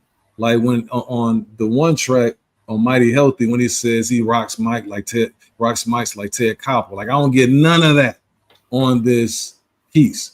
But again, had it not been called Supreme Clientele, my expectations for it wouldn't have been, so high. And it just sounds like one verse that you take off one song, you can just put that on another verse. The other thing I didn't like about it, I thought that the samples were so lazy. It's like all of the beats and samples, you've heard those samples before. Now they cool, they kind of give you a like 70s R&B vibe, like sample, here and there, but I just thought they were late. It's nothing new. It's nothing original. You know what I'm saying? I get the old school stuff about it. That's why I said if it was a mixtape and you put this out, then that's different. But if you're saying that this is your album, I expect a little bit more originality. And I just felt like it's just vintage Ghost with just different verses of him saying different stuff, but never anything cohesive. Out of a scale of 1 to 10, I give it about maybe a 7. Maybe a 7. It has more better songs that you will listen to than Raekwon's album, but I like Raekwon's album better because it seemed like it has a direction to the album as opposed to this. Anybody else get a chance to listen to Supreme Clientele 2? And that cover looked like it's a Looney Tunes. that was the intent. No, that's what I'm saying. This ain't maybe he should have had a RZA. It wasn't produced by the RZA then. No, that's what that too. Like maybe he needed the RZA on a couple of the joints or something like that. Then, but they don't like the RZA. They always, well, the clan always, and especially Raekwon, they clashed with the RZA over his beats. They thought that they that other producers did better beats than he did. Okay, but it definitely see some CDs. I would like for Ghost to do music with one or two producers. You know what I'm saying? Because again, it gives it a certain flow, it gives it a certain feel, it gives it a certain theme. But with this, it's just a hodgepodge of different songs. Well, let me rephrase that. I ain't gonna say they thought they did better beats, but they thought that hey, this person has hot beats too. And RZA is more of a hey, what I say go, and that clashes with a lot of them who are alphas. Ty, did you get a chance to understand if Vale actually likes this CD or if he doesn't like the CD? Could you tell by his response? Nah, I just heard him say, check it out. Yeah. I wasn't asking that like I asked. You asked me did I hear it? That's what you asked. Right, but when you saying do you hear it? Sounds to me like Bell thinks it's trash. But he don't want to say it. I don't think it's trash. He don't want to say it. Yeah, like I say, it's just hard to gather any detail. It's like Bell, just go and be honest. You think it's garbage. Tell the truth. I don't think it's garbage. What do you think it is then? What is it? I think it's it's worth listening to. Like I listened to it. I didn't turn it off. 1 to 10. Okay, we gonna quit all the vague answers. 1 to 10. What is it? See, I didn't have a 1 to 10. I know he was 1 to 5, 1 to 10. So 1 to 10. What is it? I give it a 7. 10 being the best, 1 being the worst. I give it a 7. It's all right. Well, if this is source right, 5 mics, I'll give 3.5. But we There all you go. like we There you all go. like There you rap go. from the There you That 90s. make more sense to me. 3.5 mics. There you go. 3.5 mics. Thank you, man. You don't like all it. right. Yeah, 3.5 minutes. So last thing I'm gonna say, Sheldon, were you familiar with Master Ace, Sheldon? Master Ace, of course. Oh, okay, man. I was Check slipping. it out, baby. Check it out, dog. Yeah, you take the words out of my mouth, man. This CD right I'm here. born to roll. I got it. I was sleeping on this all this time. I knew Born to Roll and Sitting on Chrome, but I didn't know how cold they were. I was at the gym the other day. I just had those two on repeat. But that CD right there is so cold. Bill, give us a little bit of background because you seem to know Master Ace pretty well. Yeah. So And when I listened to him, guess who has got a lot of influence from him? Eminem. Eminem. You can tell it in Eminem's raps. Of course. Yeah, he said it. He admits He it. says in his documentary that's who he copied his style after. No, I can tell. Yeah, I don't be listening to Eminem like that, but I know them Brian pattern. But yeah, I'm listening. What are you gonna say there?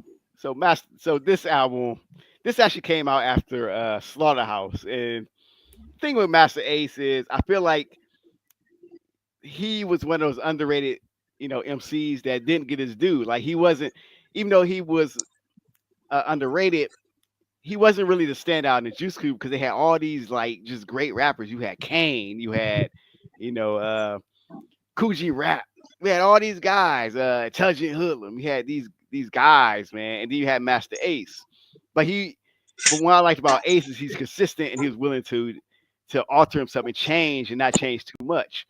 So he came out with an album. Take a look around. He even had a song with that had Biz Markie on it. Well, it was supposed to have Biz Markie on it. It was called Making Music with the Biz. And something happened where him and Biz they had a little spat or something like that. And that record caused a further issue with him and Biz Markie. So it seemed like Master Ace kind of fell by the wayside, especially in the early 90s. But then he came up with Slaughterhouse. You saw like how West Coast was like, climbing up in the ranks. So he made this album called Slaughterhouse. And some of the songs sound like he was, mocking the West Coast style, mocking gangster rap. But at the same time, he did it so well that the songs were like cold. You know what I'm saying? And then so I was like, all right. So and it actually on that album it had the original version of Born to Roll. Born to Roll had an East Coast version that was made first called Jeep something. I ain't gonna repeat it, but Jeep something. So they remixed it as Born to Roll. And that was like even before this album came out. So when Born to Roll blew up, then Master Ace was like, you know what? I'm gonna really sell out this style. And when this album came out, I think the production of it was just so well done that if you just listen to his record and didn't know who Master Ace was, you would think this dude is straight up from like the West Coast. So that's how cold it was. You know, and then for Master Ace to come back like years later, after like they was like 99, 2000, and come out with Disposable Arts, which is like a straight up hip hop East Coast album. I mean, it showed like if you listen to all those albums, all his albums, you would struggle with thinking that's the same person. And that's a testament to how good Master Ace was. Mm-hmm. Yeah, man. I just want to allow you the opportunity to share that, about Ace, because earlier this week when we were texting one another, and I forgot how Ace was a part of the text messages. Diamond D. Oh yeah. Diamond D was, how underrated he was. Right. Yeah, I put you up on Diamond D. I knew about Sally had a one track mind back when it came out. But last week I put Vel up on Diamond D. No. And so we were text messaging. And so I said, man, if you like, it was something that we were sending to each other. I said, well, if you like that, then you will like the group that Master Ace was a part of before Slaughterhouse had came out. MC, yeah. Mm-hmm. And so MC Squared. MC Squared, all right. Yeah, so they got songs on there like The Grudge and stuff like that. And one of the key rappers on there, Stricky Love, and I think he's just going by Strickland now, but he's part of that group as well. And me coming up in Milwaukee, Stricky Love used to rap with a guy named Kid Crab. And that was around the time, like the early 80s. And so you had like the B-boy stuff that was transpiring. And then later on, that's when you had Eric B. and Rakim, like 87 hit. I want to say Kid Crab and Stricky Love was about 85, 86-ish. But that was a cold time. But they used to have this one, all who expect to be rocked will not be disappointed.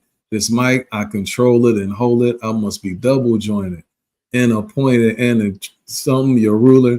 Stricky Love, chilly chill. There's none more cooler than me. Understand me. Don't demand me to do nothing. I won't do it. Mic stays in my hand like it's crazy glued to it. People say that I'm the best when they write fan letters. News blast, y'all. I'm only getting better with these tracks put on wax, guaranteed to sell them out of sight. So I write my lyrics in Braille. I remember that way back then. That was all Strick and Kid Crab rhymes, but they're part of that group. You get a chance, check them out, man. They did a really good job with that piece that they put together. But anything else, fellas? I think that's it. Any closing words? Any closing remarks? Do you want to talk about Bud? How long he's going to be sleeping? No, sir. No, he's going to sleep 8 hours after you get that win and all them belts. Okay, shout out to Bo Mac, man. Anything else, fellas, as we close this one out? Any final words, Ty? Anything you want to share out? Yeah, a guy interviewed. Maybe Shelton might be familiar with this area. Auburn, Washington. You familiar with that area, Shelton? Sheldon over there. But anyway, he's a dude over there. Sheldon over there. He putting in some work for Big U. You know what I'm saying? He's fighting out. He's fighting at 154. He's supposed to be fighting for some title. Like I said, his name is Aaron Thompson. Like I said, he's probably like 5 wins and 3 KOs. So he's an upcoming fighter out of Portland, Oregon. So he just announced he got a fight coming up out in Washington, and he said it's a little title on the line. So. Oh, okay. They got any events? When is that rematch with Aleem? Did they have it already? Oh, they have it already. Yeah. I didn't go, but yeah, Aleem stopped him mine. I can't remember what round, but yeah, Aleem stopped him. Oh, shout out to Aleem. Yeah, shout out to him. I wish I would have known. We could have talked about it. You know. Do you know if that's online? I just seen like not the full fight, but I just seen like clips, like highlights of different rounds. But yeah, the highlight where he stopped him should be online somewhere. Gotcha. I'll check that out. All right, man. You think they go? You think they go they should make a deal? I think Bo Mac and Bud should make a deal. If you win this fight, I'll get the gastric sleeve. You gotta do something, man. That right there. You gotta do something, man. That can't be healthy, bro. It just cannot. I told you, Bo Mac, when my doctor be trying to, have me do stuff, like, you gotta cut down on this right here. I'd have a picture of Bo Mac. I was like, why ain't nobody saying anything to him? You know what I'm saying? I'd be dry snitching on Bo Mac. Hey, look, man. The boy boxing mind, A+. Number one. But that right there, come on, man. You're gonna die, brother. You're not gonna live long like that. Yeah, he gotta do something, man. Yeah, something. Well, we'll see. Old Bo, you know what I mean? He living how he want to live. You know what I'm saying? He eating what he want to eat. He happy. I can't help if the man, he get like, how you go, you get a 2-piece, you get like 2 or 3 chickens. You understand what I'm saying? Like, that's him. You know what I'm saying? But anyway, Bill, go ahead and close But the you can't be calling him mac and cheese, man. You can't be doing the brother like that, man. We supposed to be brothers. We supposed to be brothers. Yeah, Gotta man. give Will that knowledge, man. Give Will some knowledge, man. That's all good, man. But go ahead, close us out, Bill, man. We've been on here for about 3 hours, right? Yeah, man. Shout out to Will, man. Ty, my main man, Ty Shelton. Who else is on here? Shane Solis, man, coming through, man. Thanks. CJ Rich subbing. My man. You know what I'm saying? We got Teach Skills from New Orleans, man. What's up? Blaze Pound for Pound TV. You know what I'm saying? And we got Adam, and last but not least, we got Maria Ramos. So a shout out to y'all, man. We here every week, man. You know what I'm saying? Check us out. Last one's at the bar. Yeah. Yes, sir. Y'all be easy, fellas. Peace. All right, man. Peace. Next week, man. Peace. Yes, sir.